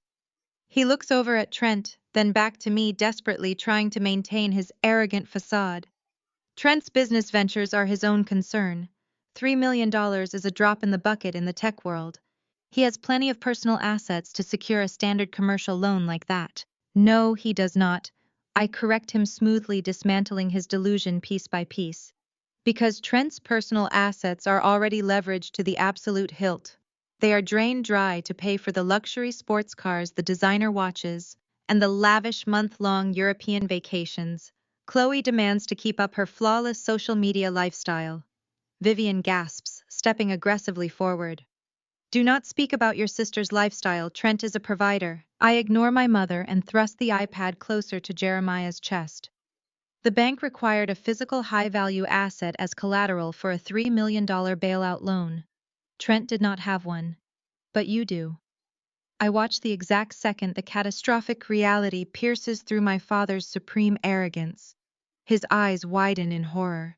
The deep, angry flush of color rapidly drains from his face, leaving his skin looking frail and gray. His arms fall limply to his sides. He leveraged your house, Dad. I state, delivering the fatal blow with surgical precision. Trent used the family estate, the house you spent 40 years paying off, the crown jewel of your entire legacy and wealth. He put it up as collateral for his failing startup. The silence in the VIP room is absolute. It is a heavy, suffocating quiet, broken only by the sound of Trent's ragged, panicked breathing from the corner. My mother slowly lets go of Chloe. She takes a shaky, unsteady step backward, her manicured hand flying up to cover her mouth. Jeremiah, she whispers, her voice trembling with genuine, unfiltered terror. The estate, our home. Jeremiah stares at the glowing screen. His chest heaves up and down. He shakes his head violently, refusing to accept the reality sitting right in front of him. He points a shaking, furious finger at me. You are lying. He spits, his voice completely devoid of its usual booming power. You are a malicious liar, Maya. This is just another one of your vindictive, jealous games. I am the sole owner of that property. The deed is entirely in my name. Trent could not possibly use my estate as collateral because I never signed any loan agreement. He turns to Trent, desperate for validation. Tell her, Trent. Tell her she is a liar. I never signed anything. Trent does not speak. He shrinks back against the wall, looking like a cornered animal. He cannot meet my father's eyes. He cannot look at Chloe, who is staring at him with her mouth hanging wide open in horror. I do not break eye contact with my father. I let him stew in his denial for 3 agonizing seconds. Then I bring my thumb and index finger to the glass screen of the iPad. I pinch outward slowly and deliberately, zooming in on the bottom of the digital document. I enlarge the signature line until it fills the entire screen, making it impossible for him to look away or deny what is written there. There, in stark black ink, is the name Jeremiah Sterling. I know you didn't sign it, Dad, I say, my voice echoing coldly in the silent room, because you were in Europe with Mom when this loan was executed. You were completely out of the country. I point directly at the screen, right at the jagged, slightly uneven loops of the signature. And he forged your signature to do it. The morning sunlight pours through the floor-to-ceiling windows of my corner office, casting sharp, clean angles across the polished glass of my desk. The air up here on the 42nd floor is cool and filtered a massive relief from the heavy, suffocating atmosphere of the country club antechamber the night before. I stand at the head of my conference table, wrapping up the morning briefing with my senior acquisitions team. We are finalizing the integration of the Apex financial portfolio, systematically moving millions of dollars in commercial debt into our own secure ledgers. I am completely in my element. I am sharp-focused and entirely unbothered by the emotional wreckage my family attempted to bury me under 12 hours ago. I dismiss the team with clear, concise directives. As the heavy frosted glass door clicks shut behind my lead auditor, the private line on my desk phone rings. I check the caller ID. The screen displays my father's private cell number. I let it ring twice before picking up the receiver. He does not say hello. He does not ask how I am doing. He certainly does not ask about Surry, the granddaughter he just discovered exists, or about Isaiah, my husband of 3 years. Jeremiah operates exactly the way he always has, by completely erasing any reality that challenges his absolute authority. He launches right into his attack, his voice a low, abrasive bark vibrating through the speaker. You need to drop these ridiculous allegations against Trent. Immediately, my father demands. There is no hesitation in his tone, no lingering shock from the events of the gala. He has spent the entire night constructing a new version of reality, and he expects me to fall in line and accept it without question. You have severely overstepped your professional boundaries, Maya. You made a complete fool of yourself last night with that fabricated financial drama, and I am calling to tell you to back off. I lean back in my ergonomic leather chair and stare out at the sprawling Atlanta skyline. I do not interrupt him. I let him spin his web of desperate lies, listening to the frantic cadence beneath his commanding tone. I was fully aware of that commercial loan, Jeremiah claims, his voice dripping with forced confidence. He is doubling down, choosing to protect the man who committed a felony against him rather than admit his scapegoat daughter was right. Trent came to me months ago. His tech startup is a visionary enterprise, and like any new venture, it required a temporary injection of capital to scale up production. I willingly co-signed the paperwork. I offered the estate as collateral because a true patriarch supports his family's business ventures. It was a strategic internal family decision, and it is absolutely none of your concern. The sheer scale of his gaslighting is almost impressive. He is attempting to convince me that the forgery I saw with my own 2 eyes was actually a legitimate, authorized business deal. He is willing to risk his own home, the estate he spent 40 years building, just to keep the golden child's husband looking like a success. I want that file permanently buried, Jeremiah orders, shifting from defense to outright aggression. You are going to log into whatever system your firm uses, and you are going to clear that debt from the active ledger. You will restructure the loan, hide the paperwork, and ensure no regulatory scrutiny ever comes near the family name. If you refuse to protect your own blood, I will personally ensure your firm is blacklisted across this entire city. I will ruin your reputation before lunch. I let his threat hang in the air for a long, quiet moment. I take a sip of my black coffee, savoring the bitter, grounding taste. You were in Geneva, Dad, I say. My voice is perfectly smooth, devoid of any anger or intimidation. The silence on the other end of the line is absolute. I am looking at the digital copy of the loan agreement right now. I continue tapping the screen of my computer to pull up the high-resolution scan. The document was signed, dated, and notarized in a private bank office in downtown Atlanta on April 14th. You and Mom were on a 3-week wine tasting tour in Switzerland and Italy. You posted photos from a vineyard in Geneva on the exact day your signature supposedly appeared on this commercial loan. You did not co-sign anything.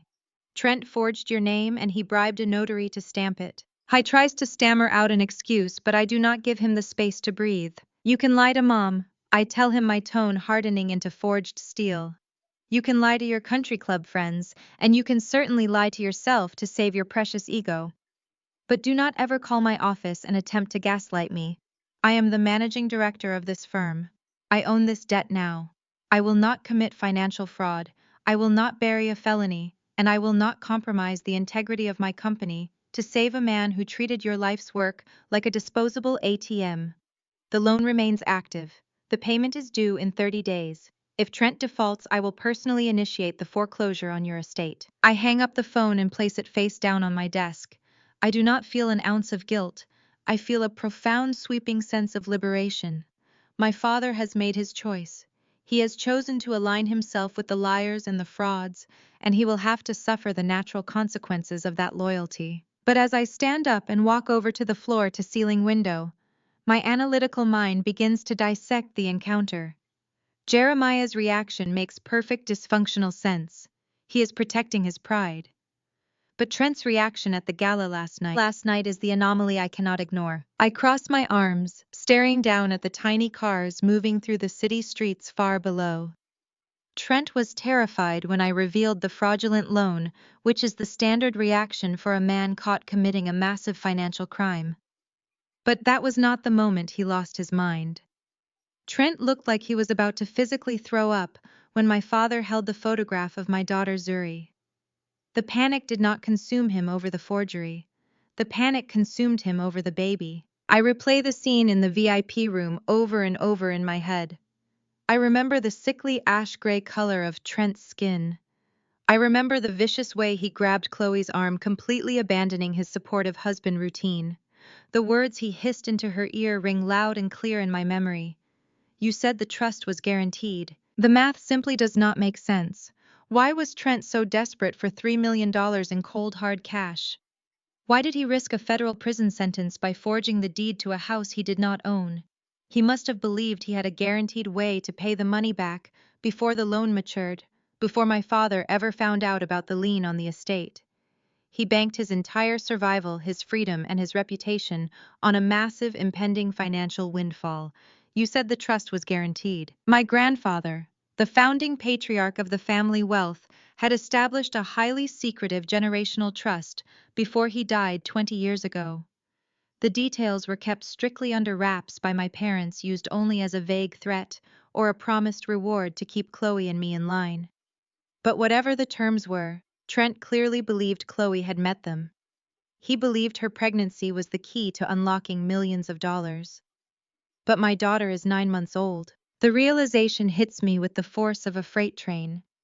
Chloe is not giving birth to the first grandchild of this family. She is giving birth to the second.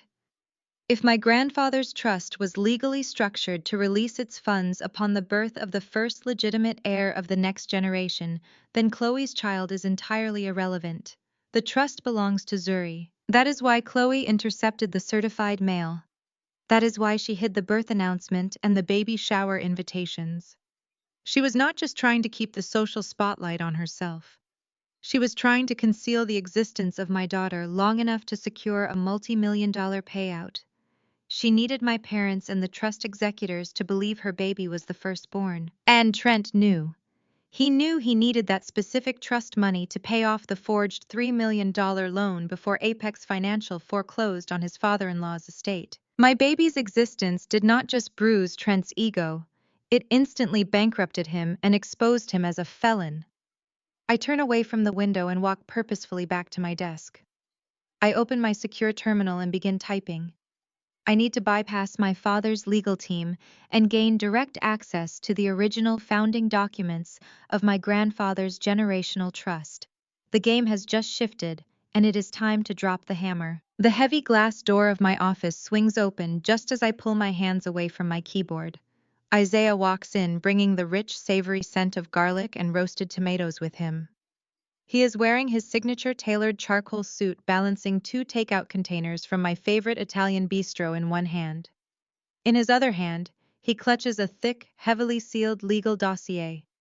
He bypasses the small dining area entirely and walks straight toward my desk, dropping the food containers onto a side table without a second glance. His jaw is set and his dark eyes are incredibly sharp. He tosses the heavy dossier right onto the center of my desk. The thick manila envelope lands with a heavy, satisfying thud against the polished wood. "I told you to bypass my father's usual legal team," I say, eyeing the seal. Isaiah nods, loosening his silk tie and unbuttoning his suit jacket. "I did better than that. I went straight to the state archival records and pulled the original filings. Jeremiah has spent 20 years using this trust as a ghost to keep everyone in line, but a legally binding generational wealth trust has to be registered. Your great-grandfather Sterling established this document 40 years ago. He was a ruthless industrialist, and he built this trust with ironclad trigger-based clauses that your father has absolutely no power to alter or amend." I reach forward and break the seal. The paper inside is thick, slightly yellowed at the edges, and dense with archaic financial jargon.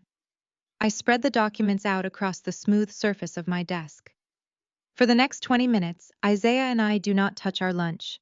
We stand shoulder to shoulder, our eyes scanning the dense paragraphs, sifting through pages of real estate holdings, locked stock portfolios, and conditional asset allocations. We are hunting for a very specific mechanism. We are looking for the exact reason Trent looked like he was staring down the barrel of a loaded gun when he saw a picture of a 9-month-old baby. Article 4, Section B, Isaiah says suddenly. His voice is low, vibrating with sudden intense clarity. He taps his index finger firmly against the middle of the 5th page. "Read this paragraph. Read the exact wording." I lean over the document, my eyes tracing the dense text. The legal phrasing is incredibly specific, leaving absolutely zero room for interpretation or family maneuvering. "Upon the verified legal birth registration of the firstborn grandchild of the Sterling direct bloodline." I read aloud, my voice steady in the quiet office. "The primary trust shall authorize an immediate unencumbered liquidity disbursement of $5 million. This disbursement is to be transferred directly into a secured account for the benefit of the child and their immediate parents to ensure the continued prosperity of the Sterling legacy." The words hang in the air between us. The sheer magnitude of the discovery hits me with the physical force of a sledgehammer. The temperature in the room seems to drop 10 degrees as the entire twisted puzzle suddenly snaps together with terrifying precision. It was never about my mother's blood pressure. It was never about Chloe throwing a tantrum because she wanted to be the center of attention at the anniversary gala. It was never about preserving the family reputation. It was about cold hard cash, $5 million of it. I look up at Isaiah. The realization is burning in my chest, replacing any lingering trace of familial hurt with a cold, absolute fury. "Trent took out a $3 million loan from Apex Financial." I say, my mind racing as the timeline perfectly aligns. "He used my father's forged signature and the family estate as collateral. It was a bridge loan. He needed massive immediate cash to keep his failing startup afloat and fool his venture capitalists into thinking he was still profitable." Isaiah crosses his arms, his legal mind moving just as fast as mine. "Exactly. A high-risk, short-term commercial loan. The kind of loan a desperate man only takes if he knows with absolute certainty that he has a guaranteed windfall coming his way before the bank calls to collect." I knew Chloe was pregnant. I continue, the disgusting reality of their scheme washing over me. They both knew they were expecting a child. They read my great-grandfather's trust document. They knew the very second their baby was born and a birth certificate was legally registered with the state, the trust would automatically release $5 million to them. Trent planned to take the $5 million, Isaiah says, finishing my thought. He planned to quietly pay off the $3 million loan to Apex Financial, clear the lien against your father's estate, before Jeremiah ever found out, and pocket the remaining $2 million to fund Chloe's lavish lifestyle. It was the perfect victimless corporate crime in his mind. Until I got pregnant, I whisper. I had Surry 9 months ago. I had the firstborn grandchild. The second my daughter's birth certificate was registered, that $5 million disbursement legally belonged to my family, not theirs. Chloe and Trent's child would be the second grandchild. They would get absolutely nothing. That is why Chloe intercepted the certified mail. I say, my voice rising as the sheer breathtaking malice of my younger sister becomes fully illuminated. That is why she hid the birth announcements. That is why she engineered a 9-month campaign of absolute isolation, manipulating my parents into thinking I was deliberately shutting them out. She was not just being a narcissist, she was committing fraud. She had to ensure that Maya and Surry remained completely off the family radar legally and socially until her own child was born and registered as the first grandchild. Isaiah nods slowly, his expression hardening into a look of pure disgust. If Chloe gave birth next month and filed the paperwork first, the trust administrators would release the funds to her. By the time anyone discovered Surry existed, the $5 million would already be in Trent's offshore accounts, paying off his fraudulent debts. This explains Trent's visceral sweating terror in the VIP room last night. When I dropped that photograph of Surry on the floor, Trent was not looking at a picture of his niece. He was looking at his own financial execution. He realized in a single shattering second that the $5 million was gone. The guaranteed windfall was a ghost. And worse, the $3 million loan he took from Apex Financial is coming due. The bank is going to come collecting, and Trent has absolutely no way to pay it. Except it is no longer just a bank coming to collect. Apex Financial does not own that debt anymore. I own it. My wealth management firm bought their entire commercial portfolio. Trent does not owe a faceless corporate entity $3 million. He owes me. My father's arrogant, demanding phone call from this morning suddenly looks incredibly pathetic. Jeremiah ordered me to bury the paperwork. He ordered me to drop the allegations and protect Trent to save the family name. My father is fiercely defending a man who forged his signature, secretly leveraged his 40-year legacy, and conspired with his youngest daughter to steal $5 million from his eldest grandchild.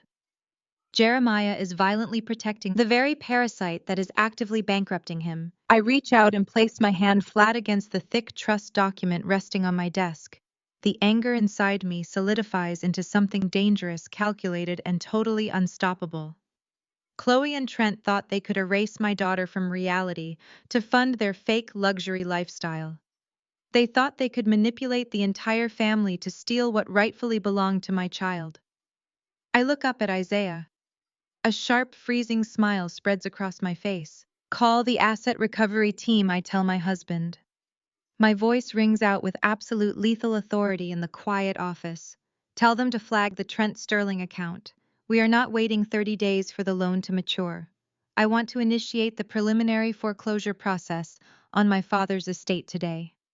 It is time to show my sister exactly what happens when you try to steal from my daughter. I do not even have time to close the encrypted trust file on my monitor before the heavy glass and steel doors of my corner office violently burst open.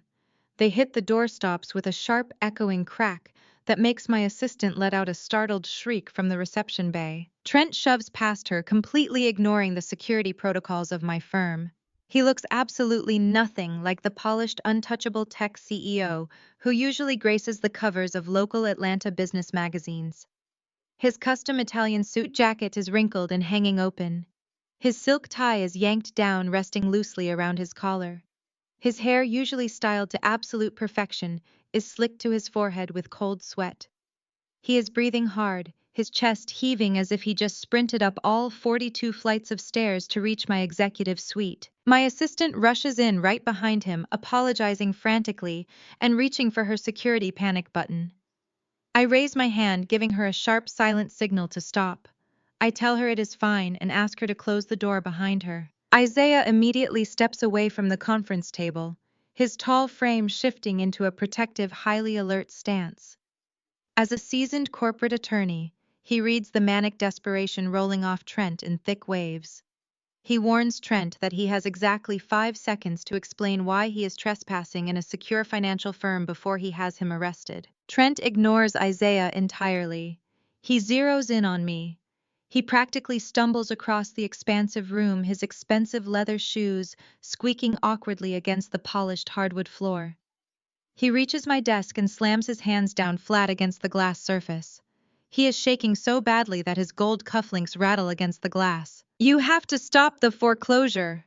Trent gasps out his voice, a ragged, pathetic wheeze. He looks around the massive office, his eyes wide and panicked. "Maya, please, you have to call off your asset recovery team. They just froze my primary operating accounts. You are choking my company to death. Your company choked to death 8 months ago." Trent. I state my voice perfectly level and devoid of any sympathy. I am simply the one organizing the funeral. The $3 million loan you fraudulently took from Apex Financial is now my property. You defaulted on the primary covenants the second you forged my father's signature. Trent shakes his head wildly in denial. He reaches into the inside breast pocket of his ruined suit jacket and pulls out a crisp folded piece of paper. His hands are trembling violently as he unfolds it and slides it aggressively across my desk. It stops right over the digital projection of my great-grandfather's trust document. I look down. It is a cashier's check, certified and drawn from a private offshore account. The amount is written in bold, undeniable ink.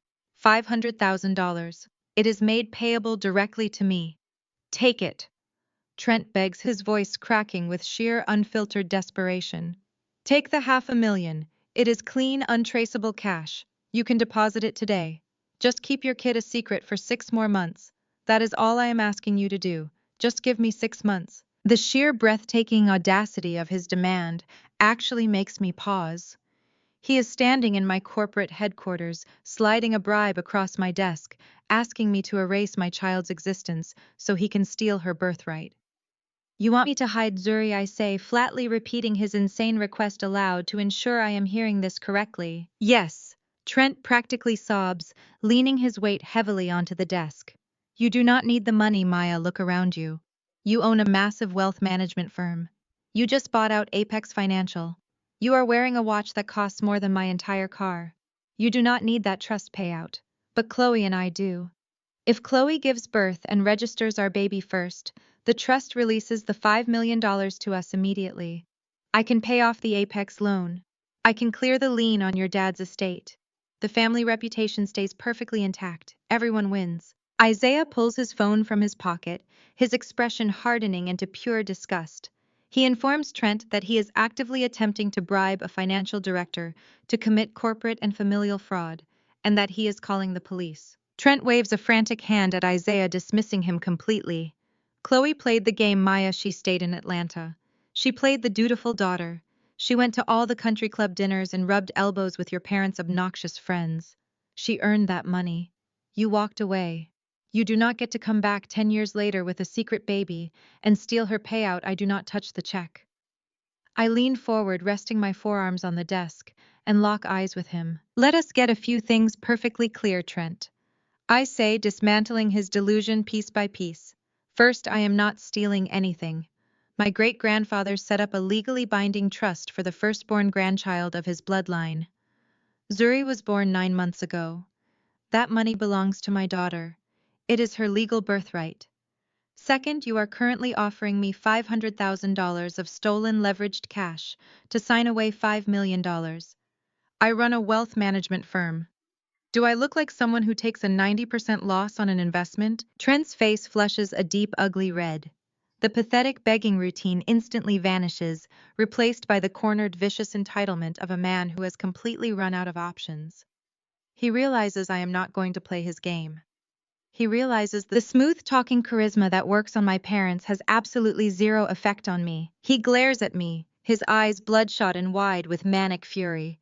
He plants both hands firmly on my desk and leans his face in so close I can see the sweat dripping down his temples. "You think you are so smart," Trent hisses, dropping the nice guy act entirely. "You think you hold all the cards because you bought my debt. But let me make this crystal clear for you, Maya. If you do not take this deal, if you register your kid and take that trust money today, I have absolutely no way to pay back that $3 million loan. None." He smiles. It is a twisted, ugly expression that reveals the true depths of his selfishness and his willingness to destroy anyone to save himself. And since you hold the deed as collateral, that means your firm has to foreclose on the property. Trent continues, his voice dripping with venom. If you do not let Chloe claim that trust your parents are going to be homeless, you will be the one throwing them out into the street. The silence that follows Trent's ultimate threat is thick enough to cut with a knife. He stands there, chest heaving, sweat beading on his forehead, waiting for his words to land. He genuinely believes he has just played his trump card. In his desperate, fractured mind, he assumes the idea of my parents losing their lavish estate and being thrown out into the street will instantly shatter my resolve. He expects me to shrink back to panic, to revert to the obedient, approval-starved daughter I was a decade ago. I do not shrink. I do not blink. I look at his flushed, panicked face, and then I drop my gaze to the desk. The certified cashier's check sits perfectly centered on the glass surface. $500,000. A $500,000 bribe drawn from illicit, heavily leveraged funds offered up as the price for my daughter's erasure. It is the exact monetary value Trent has placed on my silence and Surry's birthright. I reach out slowly. My fingers brush the crisp, heavily watermarked paper. I pick it up. Trent lets out a massive, shuddering breath. His shoulders instantly drop 3 inches. He runs a shaky hand through his sweat-slicked hair, a triumphant, greasy smirk beginning to form on his lips. He actually thinks he has won. He thinks I am weighing the money, calculating the payoff, accepting my designated role as the family secret keeper. I pivot my ergonomic leather chair just a few degrees to the right. Sitting flush against the mahogany credenza is a heavy-duty industrial cross-cut shredder. I reach out and flip the power switch. The machine hums to life, a low mechanical growl vibrating through the quiet office. Trent's smirk freezes. His eyes dart from the check in my hand to the machine, his brain struggling to process the visual information. I do not break eye contact with him. I hold the check directly over the feed slot. I let it slip from my fingers. The industrial blades bite into the thick paper instantly. The loud, aggressive grinding sound fills the room as the $500,000 bribe is violently pulled down and shredded into hundreds of meaningless, confetti-sized strips.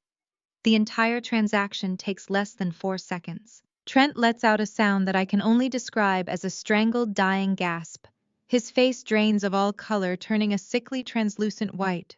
He lunges forward, his hands slapping uselessly against the glass desk, as if he can somehow reach into the plastic bin and piece the shredded paper back together. I do not take bribes from criminals, Trent. I state, my voice dropping to a lethal, razor-sharp register, and I certainly do not take orders from a man who is about to be indicted for federal bank fraud. You insane butch! Trent screams, his voice cracking violently. The polished, charismatic tech CEO is completely gone, replaced entirely by an unhinged, terrified fraud. He tries to lunge around the edge of the desk toward me. Isaiah moves faster. My husband closes the distance in a fraction of a second, planting both hands firmly on Trent's chest and shoving him backward with brutal, uncompromising force. Trent stumbles, his expensive leather shoes slipping wildly on the polished floor before his back slams hard against the conference table. Do not take another step, Isaiah warns, his voice deadly quiet and vibrating with absolute menace. I reach over to the sleek console on my desk and press the intercom button. Sharon, send security in. Now. Trent scrambles to regain his footing, his eyes wide and wild. You are destroying everything, he shouts, pointing a shaking finger at me. Your parents are going to lose their home. You are going to put your own mother and father on the street just to prove a point. They are losing their home because you forged a legal document and committed a felony. I correct him, entirely unmoved by his manufactured hysteria. I am simply the repo man. If my parents end up homeless, they can move into whatever jail cell you occupy for the next 10 years. I will not bury your crimes. I will not hide my child. I am foreclosing on the estate, and I am alerting the trust administrators to Surry's birth registration today. The heavy glass doors of my office fly open. 2 towering corporate security guards step inside, their expressions grim and strictly professional. They do not hesitate. They move straight toward Trent, grabbing him roughly by both arms. Trent thrashes against them, fighting like a cornered animal. Get your hands off me, he roars, trying to rip his arms free. He turns his head back toward me as they begin dragging him backward toward the door. You are nothing but a jealous, bitter mistake. Your family hates you. Maya Chloe is going to ruin you. The guards haul him backward, his heels scuffing loudly across the floor. He continues screaming, his frantic, desperate insults echoing down the long, marbled hallway. The sound fades only when my assistant rushes forward and pulls the heavy glass doors tightly shut, sealing the noise outside. The sudden silence in the office is profound. The air feels lighter, cleaner, stripped of Trent's toxic, suffocating panic. Isaiah stands near the edge of the desk, adjusting the cuffs of his suit jacket. He looks down at the shredder bin, then up at me. A slow, deeply impressed smile spreads across his face. He walks around the desk, places his hands on my shoulders, and presses a firm kiss to the top of my head. "You handled that flawlessly," Isaiah says, his voice rough with pride. "The asset recovery team is already drafting the preliminary foreclosure notices. Apex Financial will formally notify your father by the end of the business day." I let out a long, steady breath, feeling the adrenaline slowly recede from my veins. The power dynamic has irrevocably shifted. I am no longer the discarded, overlooked middle child begging for scraps of validation from people who despise my independence. I hold their entire financial future in the palm of my hand, and I have absolutely no intention of showing them the mercy they consistently denied me. Suddenly, the screen of my personal cell phone lights up, vibrating sharply against the glass desktop. I glance down. The caller ID does not show my father. It shows Vivian. My mother never texts me. In the 5 years since I launched my firm, she has only communicated through my father or through passive-aggressive social media posts. For her to reach out directly, especially the morning after the disastrous gala, is entirely unprecedented. I pick up the phone and tap the screen to open the message. The text is short, overly familiar, and completely unhinged, given the events of the last 12 hours. "Sunday dinner at 6. Bring the baby. We want to be a family again." I stare at the glowing words, my mind instantly analyzing the angle. The whiplash is jarring. Less than 24 hours ago, Vivian was standing in the country club cigar room, physically shielding Chloe and screaming that I was a sick, vindictive disgrace. She watched my father order security to throw me out. Now she suddenly wants to host a cozy Sunday dinner. She wants to meet the granddaughter she tried to pretend did not exist. Isaiah leans over my shoulder, reading the text on the screen. He lets out a sharp, humorless scoff. They must have spoken to Trent. They did, I confirm, locking the phone screen and tossing the device back onto the desk. Trent failed to bribe me, and my father failed to intimidate me. They realize the legal threats are useless and the foreclosure is imminent. I look out the window at the sprawling city, a cold, calculated clarity settling deep into my bones. This is not an olive branch, it is a trap. Vivian and Jeremiah are pivoting their strategy. If they cannot force me into submission, they are going to try to manipulate their way back into my life long enough to convince me to drop the debt. They think they can play the loving grandparents, manipulate my emotions, and use the concept of family unity as a weapon to save their estate. They are about to find out just how drastically they have underestimated me. The iron gates of my parents' estate swing open, granting us access to the sprawling, manicured grounds I spent my entire childhood trying to escape. Isaiah navigates the winding gravel driveway, the tires crunching loudly in the quiet evening air. In the back seat, Surry babbles happily, entirely unaware that she is the epicenter of a multi-million-dollar war. Isaiah parks the car near the grand entrance. He unbuckles Surry, securing her carefully against his broad chest in her carrier. I do not bother ringing the doorbell. I use the key I have kept on my ring for a decade, pushing open the heavy mahogany front doors. I expect the rich, familiar scent of Vivian's Sunday roast, or the sound of classical music drifting through the foyer. Instead, the house is dead quiet. There is no dinner cooking. There is no warmth. The air feels sterile and entirely devoid of life.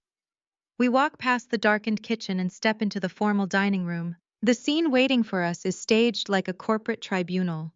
There are no plates, no silverware, no wine glasses on the massive oak dining table. Jeremiah sits rigidly at the head of the table, his face a mask of absolute authority. Vivian sits to his right, her hands wringing a silk handkerchief, her eyes red and puffy. Chloe and Trent sit opposite her. Trent looks completely broken, his skin a sickly pale gray. Chloe is glaring at me with a hatred so pure it practically radiates across the room. Sitting quietly next to my father is Arthur Vance, the family's longtime estate lawyer. No one stands to greet us. No one even looks at the beautiful 9-month-old girl cooing against Isaiah's chest. They do not see a grandchild or a niece. They see a financial liability. I pull out a chair and sit down, crossing my legs gracefully. Isaiah remains standing right behind me, a silent, imposing guardian. Jeremiah does not waste time with pleasantries. He reaches into a leather folder, pulls out a crisp, single-page document, and slides it firmly across the polished wood. It stops right in front of me. A silver pen rolls to a halt next to it. "You have made your point." Jeremiah states, his voice carrying that familiar commanding cadence he uses to bully his subordinates. "You are a success. You have built your little empire. You are wealthy in your own right. You do not need the trust money." I look down at the paper. It is a legally binding waiver, drafted to permanently and irrevocably relinquish Surry's status as the firstborn grandchild of the Sterling bloodline. It is a legal erasure of my daughter. "Sign this waiver relinquishing Surry's status as the firstborn," my father orders, leaning back in his chair. "It changes absolutely nothing about your day-to-day life, but it fixes everything for this family. You will sign the paper, Arthur will notarize it tonight, and we will put this entire ugly misunderstanding behind us." Before I can even process the sheer breathtaking audacity of his demand, Vivian cracks. She leans forward, tears streaming down her perfectly contoured face. "Maya, please," my mother begs, her voice breaking into a pathetic, desperate sob. "Just sign the paper. Chloe's baby needs the money. Trent's business is struggling, and if they do not get that trust disbursement to save his business, Apex Financial is going to foreclose on this house. We will lose the estate. Keep the family estate out of foreclosure. Please, Maya, do it for the family." I stare at the silver pen resting on the polished oak. I refuse to touch it. I slowly lift my gaze, meeting my mother's tear-streaked face, then my father's arrogant stare. The absolute staggering hypocrisy of the people sitting at this table makes the air in the room feel heavy. "Let me make sure I fully understand the situation," I say, my voice dropping to a freezing, razor-sharp register. "You dragged me here under the guise of a family dinner. You ignored the existence of your own granddaughter who is sitting right in front of you, and now you are begging me to sign away her legal birthright. You are perfectly willing to strip your actual firstborn grandchild of her birthright to cover up a white man's financial crimes simply because Chloe is the golden child." Arthur Vance, the lawyer, shifts uncomfortably in his seat. Trent swallows hard, refusing to look at me. "You are asking me to aid and abet a felony," I continue, my tone turning into forged steel. "You want me to participate in bank fraud so Trent can pay back a loan he secured by forging your signature, Dad. You are willing to sacrifice my daughter's future because you cannot bear the social embarrassment of admitting your son-in-law is a criminal." Chloe absolutely loses her mind. She slams both her hands down flat against the table, the impact echoing sharply through the large room. "You are a bitter outcast," Chloe screams, her face contorting with rage. "You have always hated me. You have always hated this family. You planned this just to ruin my life. You just want to see the family destroyed because Mom and Dad always loved me more." I do not flinch. I do not raise my voice. I let her scream until her lungs give out, watching her toxic, unhinged entitlement fully expose itself. When the echo of her shouting finally dies down, the room falls into a suffocating silence. I look past my sister, ignoring her completely, and lock eyes with the family lawyer. I give the aging attorney a slow, calculating smile. "You can't execute that waiver anyway, Arthur," I tell him calmly. Jeremiah frowns, his authoritative facade cracking for the first time. "What are you talking about? Of course he can execute it. You just need to sign it." I do not look at my father. I reach down into the side pocket of Zuri's designer diaper bag resting by my feet. My fingers close around a thick, heavily sealed envelope. I pull it out and toss it onto the center of the dining table. It lands right on top of Jeremiah's pathetic waiver. "I legally registered Zuri's birth certificate with the Grand Trustee in New York 4 months ago," I announce. The words hit the room like a physical shockwave. Trent lets out a strangled gasp, burying his face in his hands. Chloe freezes her eyes locked onto the sealed envelope in pure horror. The trust executors verified her DNA, confirmed her status as the firstborn of the Sterling line, and executed the mandate exactly as my great-grandfather intended. I continue watching my father's face drain of all color. The $5 million was already dispersed to me. I stand up, smoothing out the front of my jacket.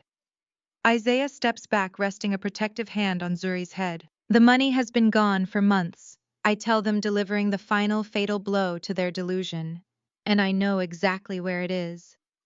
The absolute silence in the dining room holds for exactly one heartbeat before the entire facade of the Sterling family completely detonates. Chloe lets out a sound that is half scream, half primal shriek. Her chair scrapes violently against the hardwood floor as she launches herself forward. She does not just stand up. She lunges straight across the polished oak dining table, her manicured hands hooked like claws aiming directly for my face. A crystal centerpiece shatters as her knee clips it, sending water and white roses cascading across the wood. She never even gets close to me. Isaiah moves with terrifying speed. He steps in front of me, his broad shoulders completely shielding Zuri and me from my sister's unhinged assault. He catches Chloe by her wrists mid-lunge, his grip firm and immovable. He does not hurt her, but he forcefully shoves her backward. Chloe stumbles, her expensive heels slipping on the spilled water, and she crashes hard back into her dining chair. "Do not ever try to touch my wife again," Isaiah warns. His voice is a low, dangerous rumble that instantly freezes the air in the room. "If you take one more step toward my family, I will have you arrested for assault before you can even blink." Chloe collapses into her chair, sobbing hysterically, her perfect makeup running down her face in dark, ugly streaks. She looks completely pathetic, stripped of her usual smug superiority. Across the room, Trent is having a full mental collapse. He pushes away from the table, his hands gripping his hair as he begins to pace frantically back and forth across the Persian rug. He looks like a caged animal. His breathing is shallow and rapid. He is muttering to himself, shaking his head violently as the reality of his situation crushes him. "It is gone!" Trent gasps, his eyes wide and unfocused.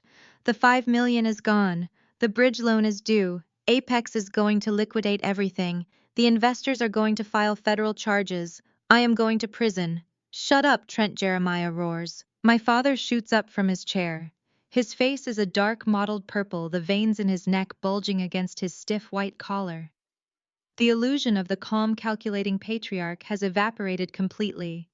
He is looking at the ruins of his legacy, his golden child sobbing, his son-in-law confessing to federal crimes, and the daughter he discarded holding the single key to their survival. Jeremiah slams his fist down onto the oak table.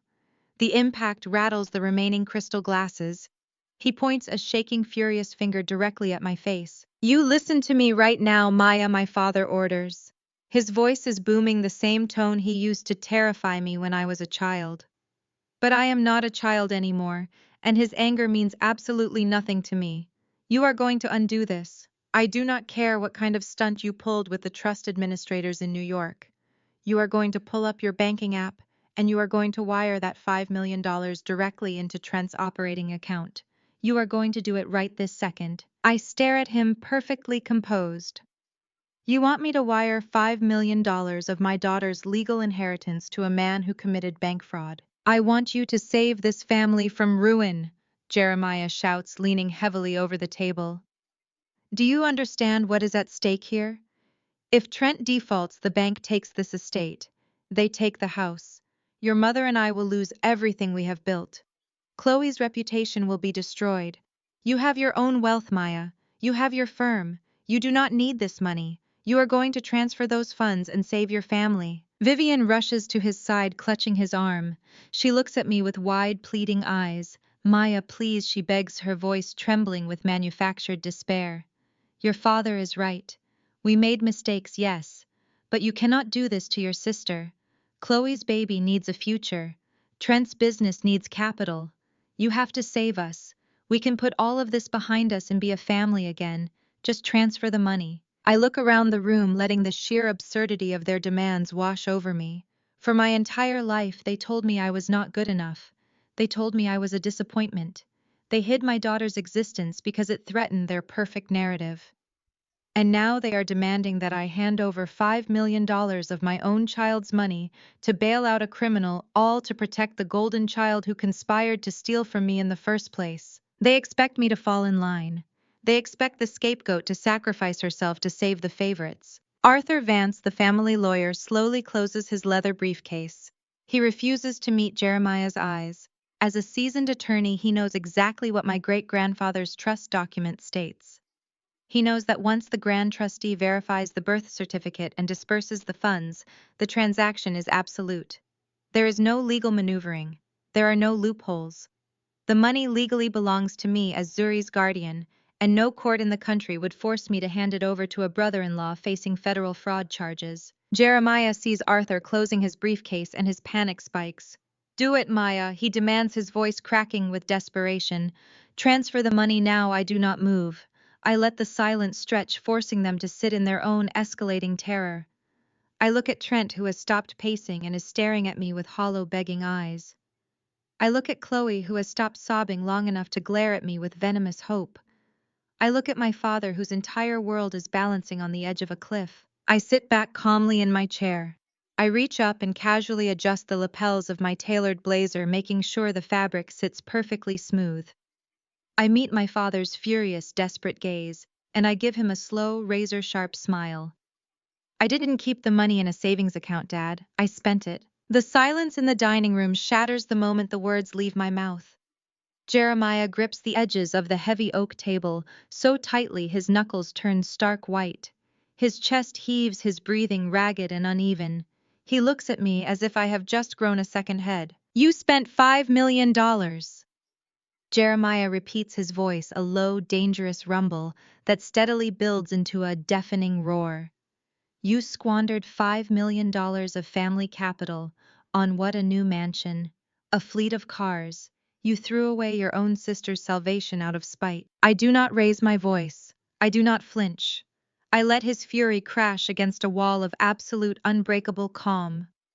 I smooth my hands flat against the polished wood of the table, making sure my posture communicates total control. "I did not squander a single cent. Dad," I say, my voice ringing out with crystal clarity. "I am a financial director. I do not buy depreciating assets. I made a highly strategic, incredibly lucrative corporate investment." I turn my gaze slowly toward Trent. The color has entirely drained from his face.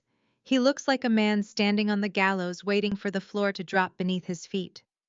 He has stopped pacing. He is frozen in place, staring at me with a horrified, dawning realization in his eyes. His breathing is shallow and rapid. He knows exactly what I'm about to say before the words even leave my mouth. 4 months ago, I explained, keeping my eyes locked on my brother-in-law.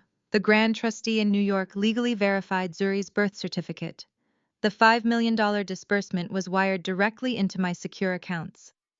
At that exact same time, Apex Financial was looking to offload a large portfolio of high-risk commercial debt. They needed immediate liquidity, and my wealth management firm was actively looking to acquire new assets. It was a perfect match. I used the $5 million from my great-grandfather's trust to purchase that entire debt portfolio in cash. Chloe frowns, her perfectly manicured hands twisting in her lap. Her eyes dart nervously between Trent and me. She is struggling to follow the corporate terminology, but she can read the absolute terror radiating from her husband. "What does that mean?" "That mean," Chloe demands, her voice shrill and trembling. "Why do we care what you bought with your stolen money?" "It means I bought Trent," I answer simply. The room goes dead quiet again. Arthur Vance, the family lawyer, slowly lowers his head, rubbing his temples as the full scope of my legal trap becomes apparent. "I bought the debt, Chloe." I continue, speaking slowly so every single syllable lands with maximum impact. "Trent took out a $3 million commercial bridge loan from Apex Financial to save his failing tech startup. When I purchased their portfolio, I acquired that loan. I am the primary debt holder. Trent does not owe a faceless bank $3 million. He owes me." Trent lets out a strangled, pathetic sound.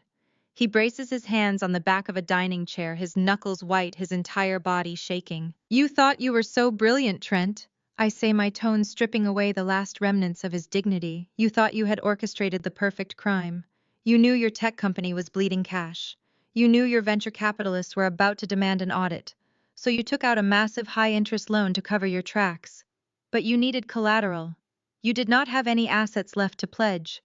So you forged my father's signature and used this family estate to secure the cash. Jeremiah gasps, falling back into his chair, as if he has been physically struck. He looks at Trent then at Arthur, his mind struggling to process the magnitude of the betrayal. You banked your entire survival on Chloe's pregnancy, I state, laying out the exact mechanics of their greed. You read the trust documents. You knew the firstborn grandchild triggered a $5 million payout. You planned to take that money quietly, pay off the Apex loan before it matured, clear the lien on this house before my father ever found out, and pocket the remaining $2 million. It was a flawless plan. Except you forgot one crucial detail. You forgot that I had a child first. Chloe shakes her head wildly, tears streaming down her face. She looks at Trent, waiting for him to deny it, waiting for him to spin one of his smooth, charismatic lies and tell her that everything is going to be fine. Trent says nothing. He just stares at the floor, completely broken. I turn my attention to Arthur Vance. The lawyer meets my gaze, his expression grim and resigned. Arthur, as a seasoned estate and corporate attorney, you know exactly how commercial loan covenants function. I say, my voice carrying the sharp, authoritative edge of an executive. When I took ownership of the Apex portfolio, my team ran a standard comprehensive audit on every single file. We scrutinized the collateral documents. We verified the signatures. We discovered the forgery immediately. Arthur nods slowly, confirming my statement without speaking a word. What does that mean? Vivian asks, her voice barely a whisper. She is clutching Jeremiah's arm, looking terrified. It means checkmate, I reply, shifting my gaze back to Trent. When a borrower commits fraud to secure a commercial loan, it violates the primary terms of the agreement. The loan does not just go into review, it goes into immediate non-negotiable default. There is no 30-day grace period. There is no opportunity to cure the breach. The second I acquired that paperwork and verified the fraudulent signature, I had the legal right to call the debt. Trent finally looks up, his eyes bloodshot and filled with tears. You froze my operating accounts this morning, he chokes out. I did a lot more than that. I correct him, feeling a deep, sweeping sense of satisfaction. I did not just freeze your business accounts, Trent. Acting as the primary debt holder, I filed an emergency injunction. I have already executed a total foreclosure on all of your assets. The asset recovery team seized your company shares. They liquidated your personal banking accounts. They locked your investment portfolios. And this afternoon they seized the deed to your luxury townhouse. Everything you own is gone. You are legally bankrupt. You have absolutely nothing left. Chloe lets out a piercing, hysterical scream. She jumps up from her chair, her hands flying to her face. She is not the wealthy, untouchable golden child anymore. She is married to a broke, disgraced felon, and her lavish lifestyle has just evaporated into thin air. She turns on Trent, hitting his chest with her fists, screaming at him for ruining her life. Trent just stands there, absorbing the blows, too defeated to even fight back. I watch them turn on each other, feeling completely detached from their misery. They built their lives on lies, fraud, and the deliberate erasure of my daughter. Now they are suffering the natural, unavoidable consequences of their actions. Vivian suddenly collapses. She drops from her chair, her knees hitting the hardwood floor with a heavy thud. She crawls toward me, her designer dress pooling around her legs. Tears are streaming down her face, ruining her makeup. She grabs the edge of my chair, looking up at me with wild, frantic eyes. Maya, please, Vivian wails, her voice echoing shrilly in the dining room. You cannot do this. You are making your pregnant sister homeless. She has nowhere to go. The baby has nothing. How can you do this to your own blood? How can you be so evil? Evil, I look down at my mother. I feel no pity. I feel no guilt. She is perfectly willing to watch my daughter be stripped of her legal birthright, but she calls me evil for holding a criminal accountable. Jeremiah violently kicks his chair back. The heavy wood crashes to the floor behind him. He points a shaking, furious finger directly at my face. His eyes are burning with a toxic, uncontrollable rage. You think you have won? Jeremiah roars, spittle flying from his lips. You think you can destroy this family and just walk away? I will ruin you. Maya, I will use every connection I have in the Atlanta business scene to crush your firm. I will have you permanently blacklisted. You will never work in this city again." The silence in the dining room shatters the moment the words leave my mouth. Jeremiah grips the edges of the heavy oak table so tightly his knuckles turn stark white. His chest heaves, his breathing ragged and uneven. He looks at me as if I have just grown a second head. "You spent $5 million." Jeremiah repeats, his voice a low, dangerous rumble that steadily builds into a deafening roar. "You squandered $5 million of family capital. On what? A new mansion. A fleet of cars. You threw away your own sister's salvation out of spite." I do not raise my voice. I do not flinch. I let his fury crash against a wall of absolute, unbreakable calm. I smooth my hands flat against the polished wood of the table, making sure my posture communicates total control. "I did not squander a single cent. Dad," I say, my voice ringing out with crystal clarity. "I am a financial director. I do not buy depreciating assets. I made a highly strategic, incredibly lucrative corporate investment." I turn my gaze slowly toward Trent. The color has entirely drained from his face. He looks like a man standing on the gallows waiting for the floor to drop beneath his feet. He has stopped pacing. He is frozen in place, staring at me with a horrified, dawning realization in his eyes. His breathing is shallow and rapid. He knows exactly what I am about to say before the words even leave my mouth. 4 months ago, I explained, keeping my eyes locked on my brother-in-law, the Grand Trustee in New York legally verified Surry's birth certificate. The $5 million disbursement was wired directly into my secure accounts. At that exact same time, Apex Financial was looking to offload a large portfolio of high-risk commercial debt. They needed immediate liquidity, and my wealth management firm was actively looking to acquire new assets. It was a perfect match. I used the $5 million from my great-grandfather's trust to purchase that entire debt portfolio in cash. Chloe frowns, her perfectly manicured hands twisting in her lap. Her eyes dart nervously between Trent and me. She is struggling to follow the corporate terminology, but she can read the absolute terror radiating from her husband. "What does that mean?" "That mean," Chloe demands, her voice shrill and trembling. "Why do we care what you bought with your stolen money?" "It means I bought Trent," I answer simply. The room goes dead quiet again. Arthur Vance, the family lawyer, slowly lowers his head, rubbing his temples as the full scope of my legal trap becomes apparent. "I bought the debt, Chloe." I continue, speaking slowly so every single syllable lands with maximum impact. "Trent took out a $3 million commercial bridge loan from Apex Financial to save his failing tech startup. When I purchased their portfolio, I acquired that loan. I am the primary debt holder. Trent does not owe a faceless bank $3 million. He owes me." Trent lets out a strangled, pathetic sound. He braces his hands on the back of a dining chair, his knuckles white, his entire body shaking. "You thought you were so brilliant, Trent," I say, my tone stripping away the last remnants of his dignity. "You thought you had orchestrated the perfect crime. You knew your tech company was bleeding cash. You knew your venture capitalists were about to demand an audit. So you took out a massive high-interest loan to cover your tracks. But you needed collateral. You did not have any assets left to pledge. So you forged my father's signature and used this family estate to secure the cash." Jeremiah gasps, falling back into his chair, as if he has been physically struck. He looks at Trent, then at Arthur, his mind struggling to process the magnitude of the betrayal. "You banked your entire survival on Chloe's pregnancy," I state, laying out the exact mechanics of their greed. "You read the trust documents. You knew the firstborn grandchild triggered a $5 million payout. You planned to take that money quietly, pay off the Apex loan before it matured, clear the lien on this house before my father ever found out, and pocket the remaining $2 million. It was a flawless plan. Except you forgot one crucial detail. You forgot that I had a child first." Chloe shakes her head wildly, tears streaming down her face. She looks at Trent, waiting for him to deny it, waiting for him to spin one of his smooth, charismatic lies and tell her that everything is going to be fine. Trent says nothing. He just stares at the floor, completely broken. I turn my attention to Arthur Vance.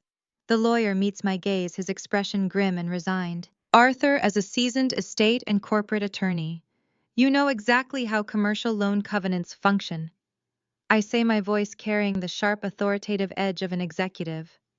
When I took ownership of the Apex portfolio, my team ran a standard comprehensive audit on every single file. We scrutinized the collateral documents. We verified the signatures. We discovered the forgery immediately. Arthur nods slowly, confirming my statement without speaking a word. What does that mean? Vivian asks, her voice barely a whisper. She is clutching Jeremiah's arm, looking terrified. It means checkmate, I reply, shifting my gaze back to Trent. When a borrower commits fraud to secure a commercial loan, it violates the primary terms of the agreement. The loan does not just go into review, it goes into immediate, non-negotiable default. There is no 30-day grace period. There is no opportunity to cure the breach. The second I acquired that paperwork and verified the fraudulent signature, I had the legal right to call the debt. Trent finally looks up, his eyes bloodshot and filled with tears. You froze my operating accounts this morning, he chokes out. I did a lot more than that. I correct him, feeling a deep, sweeping sense of satisfaction. I did not just freeze your business accounts, Trent. Acting as the primary debt holder, I filed an emergency injunction. I have already executed a total foreclosure on all of your assets. The asset recovery team seized your company shares. They liquidated your personal banking accounts. They locked your investment portfolios. And this afternoon they seized the deed to your luxury townhouse. Everything you own is gone. You are legally bankrupt. You have absolutely nothing left. Chloe lets out a piercing, hysterical scream. She jumps up from her chair, her hands flying to her face. She is not the wealthy, untouchable golden child anymore. She is married to a broke, disgraced felon, and her lavish lifestyle has just evaporated into thin air. She turns on Trent, hitting his chest with her fists, screaming at him for ruining her life. Trent just stands there, absorbing the blows, too defeated to even fight back. I watch them turn on each other, feeling completely detached from their misery. They built their lives on lies, fraud, and the deliberate erasure of my daughter.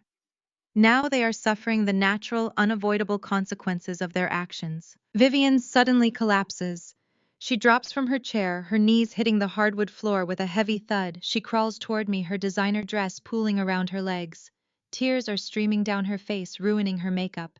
She grabs the edge of my chair, looking up at me with wild, frantic eyes. Maya, please, Vivian wails, her voice echoing shrilly in the dining room.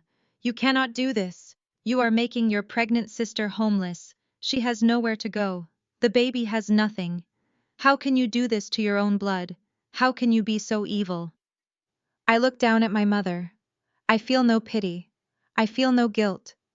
She is perfectly willing to watch my daughter be stripped of her legal birthright, but she calls me evil for holding a criminal accountable. Jeremiah violently kicks his chair back. The heavy wood crashes to the floor behind him. He points a shaking, furious finger directly at my face. His eyes are burning with a toxic, uncontrollable rage. You think you have won! Jeremiah roars, spittle flying from his lips. You think you can destroy this family and just walk away? I will ruin you. Maya, I will use every connection I have in the Atlanta business scene to crush your firm. I will have you permanently blacklisted. You will never work in this city again. Jeremiah's threat echoes off the high vaulted ceiling of the dining room. He stands there, chest heaving, fully believing he still holds the power to destroy my career with a few phone calls to his country club friends. He expects me to cower. He expects the mention of the Atlanta business elite to send me retreating into submission. I do not even have to answer him. Isaiah steps smoothly around the edge of my chair, placing his body directly in the line of my father's shaking finger. My husband does not raise his voice. He does not match Jeremiah's frantic, chaotic energy. He moves with the terrifying, calculated precision of a predator closing a trap.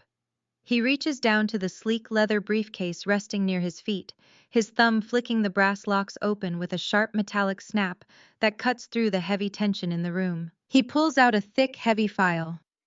A bright red tab sticks out from the side, marking its contents as highly sensitive.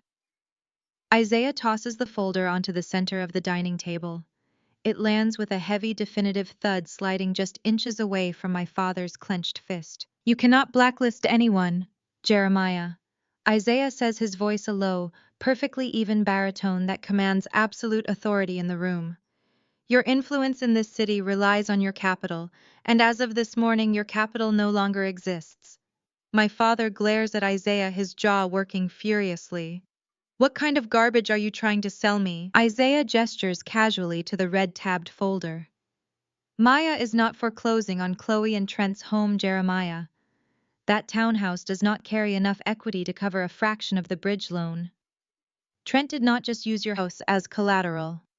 Trent makes a sound like a dying animal. He practically collapses onto the floor, curling his knees toward his chest, his hands gripping his hair so hard he is pulling it out by the roots. He cannot even look at my parents. Jeremiah's eyes dart from Trent's pathetic form to the red folder on the table. His hand trembles slightly as he reaches out. He flips the heavy cardstock cover open. The color drains from his face so fast he looks as though he has been injected with ice water. The documents inside are not just loan applications. They are certified bank statements, wire transfer logs, offshore routing receipts, audit trails meticulously compiled by my firm's forensic accounting team over the last 4 months. Read the routing numbers, Dad. I instruct, my voice cutting through the dead silence of the room. Look at this withdrawal dates.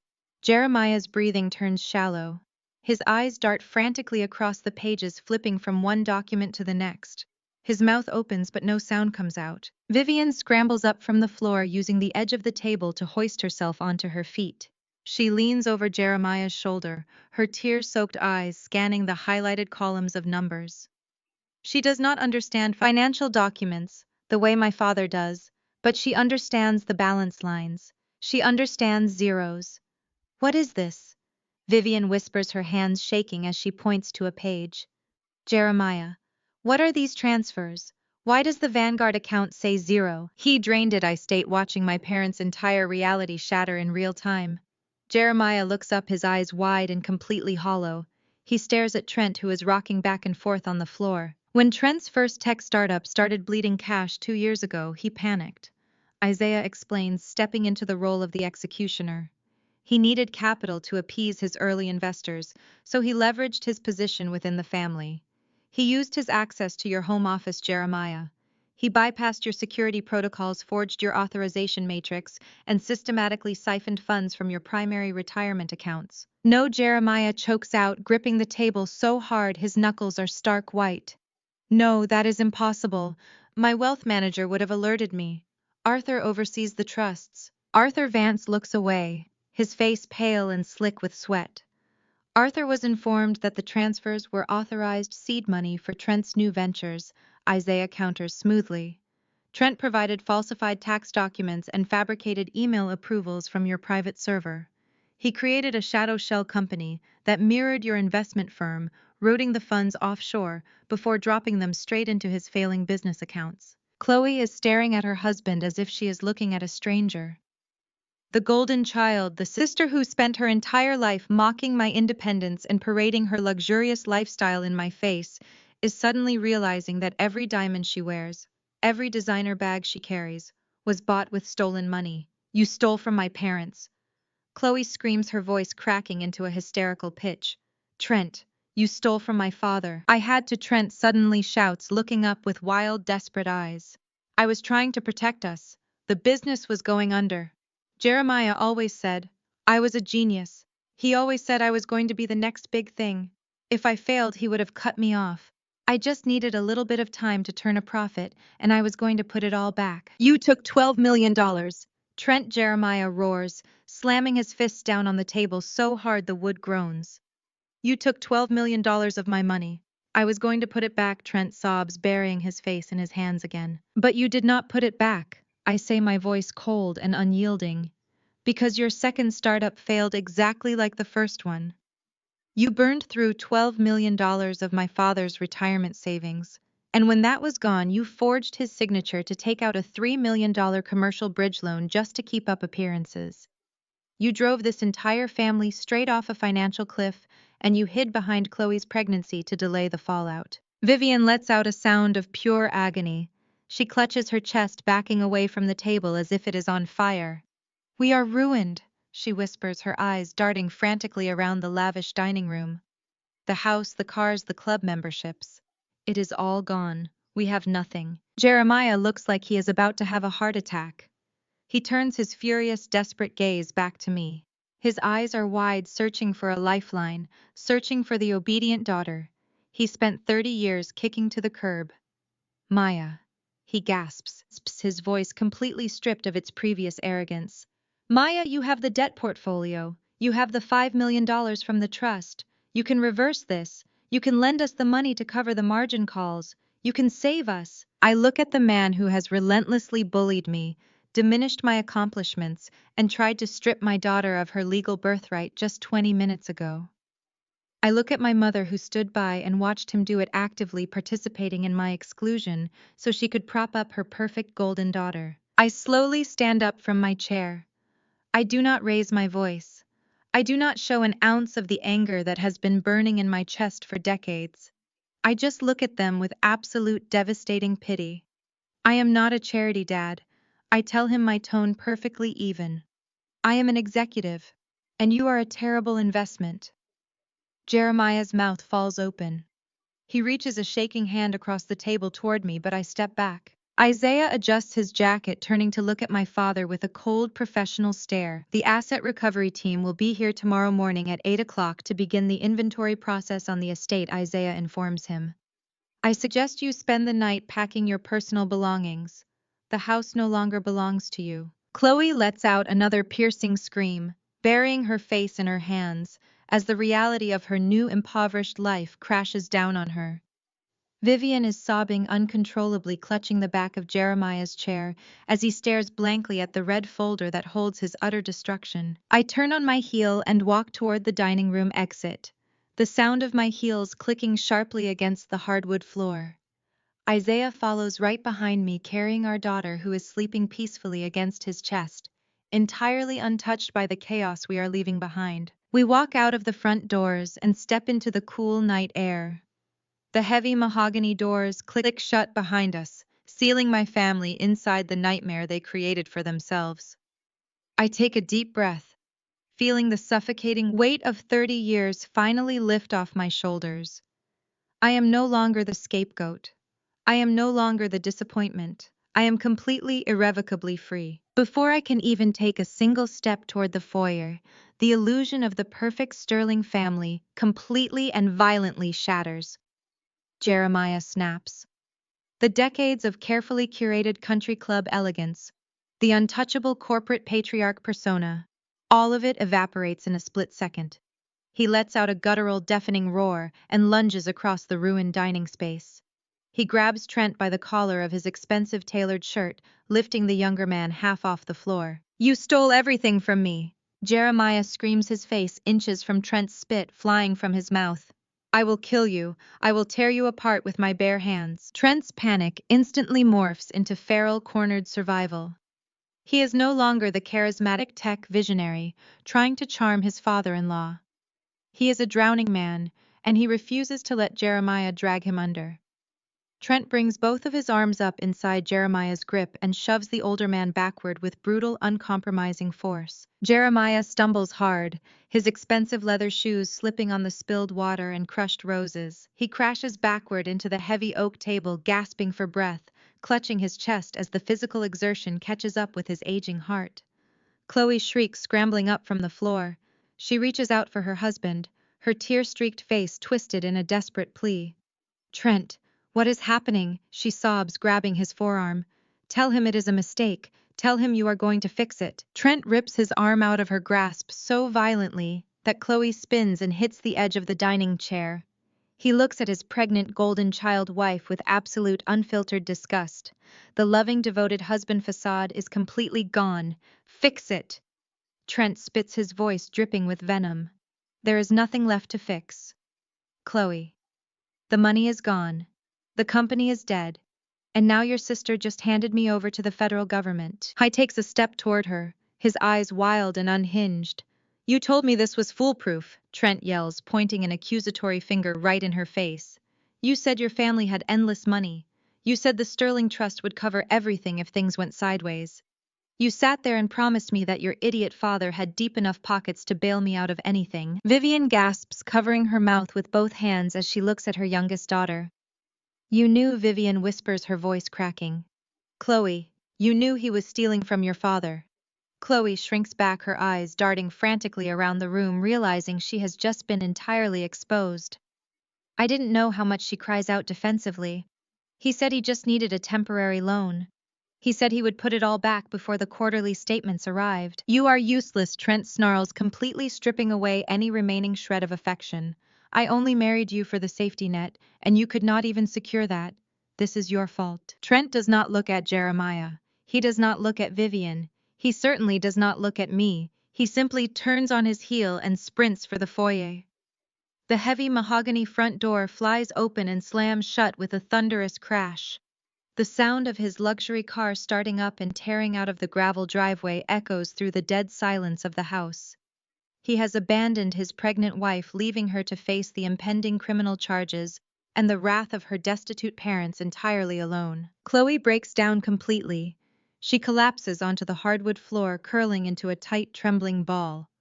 She is no longer the smug, entitled favorite daughter who spent her entire life mocking my independence. She is a terrified accomplice to federal fraud, suddenly realizing she has absolutely no one left to protect her. She lifts her head, her face a swollen, ruined mess of tears and mascara.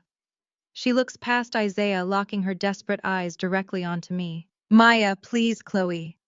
Sobs her voice, a pathetic, high-pitched whine. Please help me. He left me. I am pregnant. I have no money. Please, you have to help your little sister. I look down at her, feeling absolutely nothing. You do not have a sister, Chloe. I state, my voice perfectly calm and devoid of all emotion. You made that perfectly clear a long time ago. Jeremiah and Vivian are staring at each other in shell-shocked horror. The reality of their situation is finally sinking into their bones. They have lost their entire life savings. They have lost their retirement portfolios. They are about to lose their beloved multi-million-dollar estate to their favorite child's husband. They are completely and utterly ruined. Slowly, as if moving underwater, they both turn their pleading eyes to me. The audacity of what happens next is almost impressive. Jeremiah attempts to straighten his jacket, trying to summon a fraction of his shattered dignity. He looks at me, tears welling in his aging eyes. Jeremiah begins, his voice shaking with a terrifying vulnerability. You have the $5 million. You own the commercial debt. You hold the title to this estate now. You can fix this. You can stop the foreclosure. You can return the retirement funds to our accounts. Vivian drops to her knees, crawling slightly forward on the expensive Persian rug. Please, Maya, she weeps, reaching a trembling hand out toward me. We are your family. We are your parents. You cannot leave us with nothing. Please, you are our daughter. I stand up slowly. I step around the large mahogany dining table, moving until I am standing directly in front of the two people who spent 3 decades making me feel incredibly small. Isaiah shifts slightly, keeping Surry tucked securely against his chest, his presence an unbreakable wall of support behind me. I look down at my mother, kneeling on the floor in her ruined designer dress. I look at my father, a broken, empty man clinging to the ghost of his wealth. I bought the debt to protect my daughter's future, I say, my voice cutting through the room like a blade of ice. I did not buy it to subsidize your delusions. Jeremiah lets out a strangled, breathless gasp. You enabled Chloe's toxic entitlement for her entire life. I continue, speaking with absolute methodical precision. You cheered when she married a fraud. You happily participated in erasing my daughter's existence because you wanted to protect your own social standing. You made your choices. Now you get to live with the consequences. I am foreclosing on this house tomorrow morning. Apex Financial will begin liquidating the remaining assets by noon. I turn my back on them. I do not wait for their protests. I do not wait for their tears. I walk toward the grand foyer, Isaiah falling perfectly into step beside me. I stop right at the front door. I place my hand on the cold brass handle and look back at the wreckage of the Sterling family one final time. Chloe is sobbing on the floor. Vivian is weeping uncontrollably. Jeremiah is staring blankly at the wall, completely paralyzed by his failure. But because I am not the monster you raised me to be, I announce, projecting my voice so it carries clearly across the grand foyer. I have prepaid a 1-year lease on a modest 2-bedroom apartment in the suburbs for you and Mom. The address and the keys will be delivered to your lawyers by the end of the day. I pause, letting the absolute humiliation of the offer sink in. They will have to live in the exact kind of working-class neighborhood they spent their entire lives mocking. Chloe can sleep on the couch, I add. I push the heavy door open and step out into the cool, crisp night air. I do not look back as the door clicks firmly shut behind me. 3 months later. The morning sun pours through the massive floor-to-ceiling windows of our living room, bathing the entire space in a warm, golden glow. The house smells like fresh coffee and the sweet vanilla lotion I use on Surry after her bath. It is peaceful. It is quiet. It is exactly the life I fought so relentlessly to build. I am sitting on the plush, oversized linen sofa, a warm mug of coffee resting in my hands. The television is playing quietly in the background, tuned to a local Atlanta news station. The volume is low, but the visual on the screen is impossible to miss. Trent's face flashes across the screen. It is a mugshot. His hair is unkempt, his eyes are hollow and terrified, and the arrogant slick tech CEO persona is completely erased. The news ticker at the bottom of the screen details his arrest by federal authorities. The charges scroll past in bold letters: multi-million-dollar wire fraud, corporate embezzlement, and bank fraud. He is facing decades in a federal penitentiary. I take a slow sip of my coffee, feeling absolutely no satisfaction, no anger, and no joy. I just feel an overwhelming sense of closure. The chapter is completely finished. Down on the soft woven rug, Isaiah is sitting cross-legged, building a massive tower out of brightly colored wooden blocks. Surry is sitting opposite him, her little hands clapping together in pure, unadulterated delight. Every time Isaiah gets the tower high enough, Surry lunges forward with a joyous squeal and knocks the entire structure down. Isaiah laughs, a deep, resonant sound that fills the room with warmth, and immediately starts building it back up for her. My personal cell phone suddenly vibrates against the glass surface of the coffee table. The sharp buzzing breaks through the quiet domesticity of the room. I set my mug down and pick up the device. The screen lights up with a preview of a text message. The caller ID shows Vivian. I stare at the glowing white text bubble. Please call me, the message reads. Chloe is driving us crazy. The apartment is too small. We have nothing. Please, Maya. We need you. I read the words twice. 3 months ago, a message like this might have triggered a spike of anxiety. It might have sent a familiar toxic wave of guilt crashing through my chest. I might have felt the old conditioned urge to fix their problems, to seek their approval, by bailing them out of the misery they brought entirely upon themselves. Today I feel nothing. I do not feel pity. I do not feel anger. I just feel an immense, beautiful peace. I tap the screen, opening the contact settings. I select Vivian's name, scroll down to the bottom of the menu, and press block caller. I confirm the action, permanently severing the final thread, connecting me to the people who never truly wanted me. I set the phone face down on the coffee table. I slide off the edge of the sofa and sit down on the soft rug right next to Isaiah. I wrap my arm around my husband's waist, leaning my head against his shoulder. He smiles, turning to press a soft, lingering kiss to my temple before handing me a blue wooden block. Surry lets out a happy, bubbling laugh and crawls into my lap, her little hands reaching up to grab my fingers. I pull my daughter tight against my chest, surrounding myself with the only family that truly matters. The most profound takeaway from this story is that shared DNA does not obligate you to endure systemic abuse, exploitation, or disrespect. True family is built on mutual respect, protection, and unconditional love, not manipulation or financial entitlement. When toxic relatives use you as a scapegoat while enabling destructive behavior in a golden child, walking away is not an act of cruelty, it is the ultimate act of self-preservation. Establishing financial independence and unyielding boundaries provides an unbreakable shield. Ultimately, the greatest victory isn't destroying those who hurt you, but peacefully detaching from their chaos to thrive with the people who truly value your worth. Share your own experiences in the comments below. If you have ever had to set an unapologetic boundary to protect your peace from a toxic environment, and please hit the like and subscribe buttons for more empowering stories of resilience and triumph.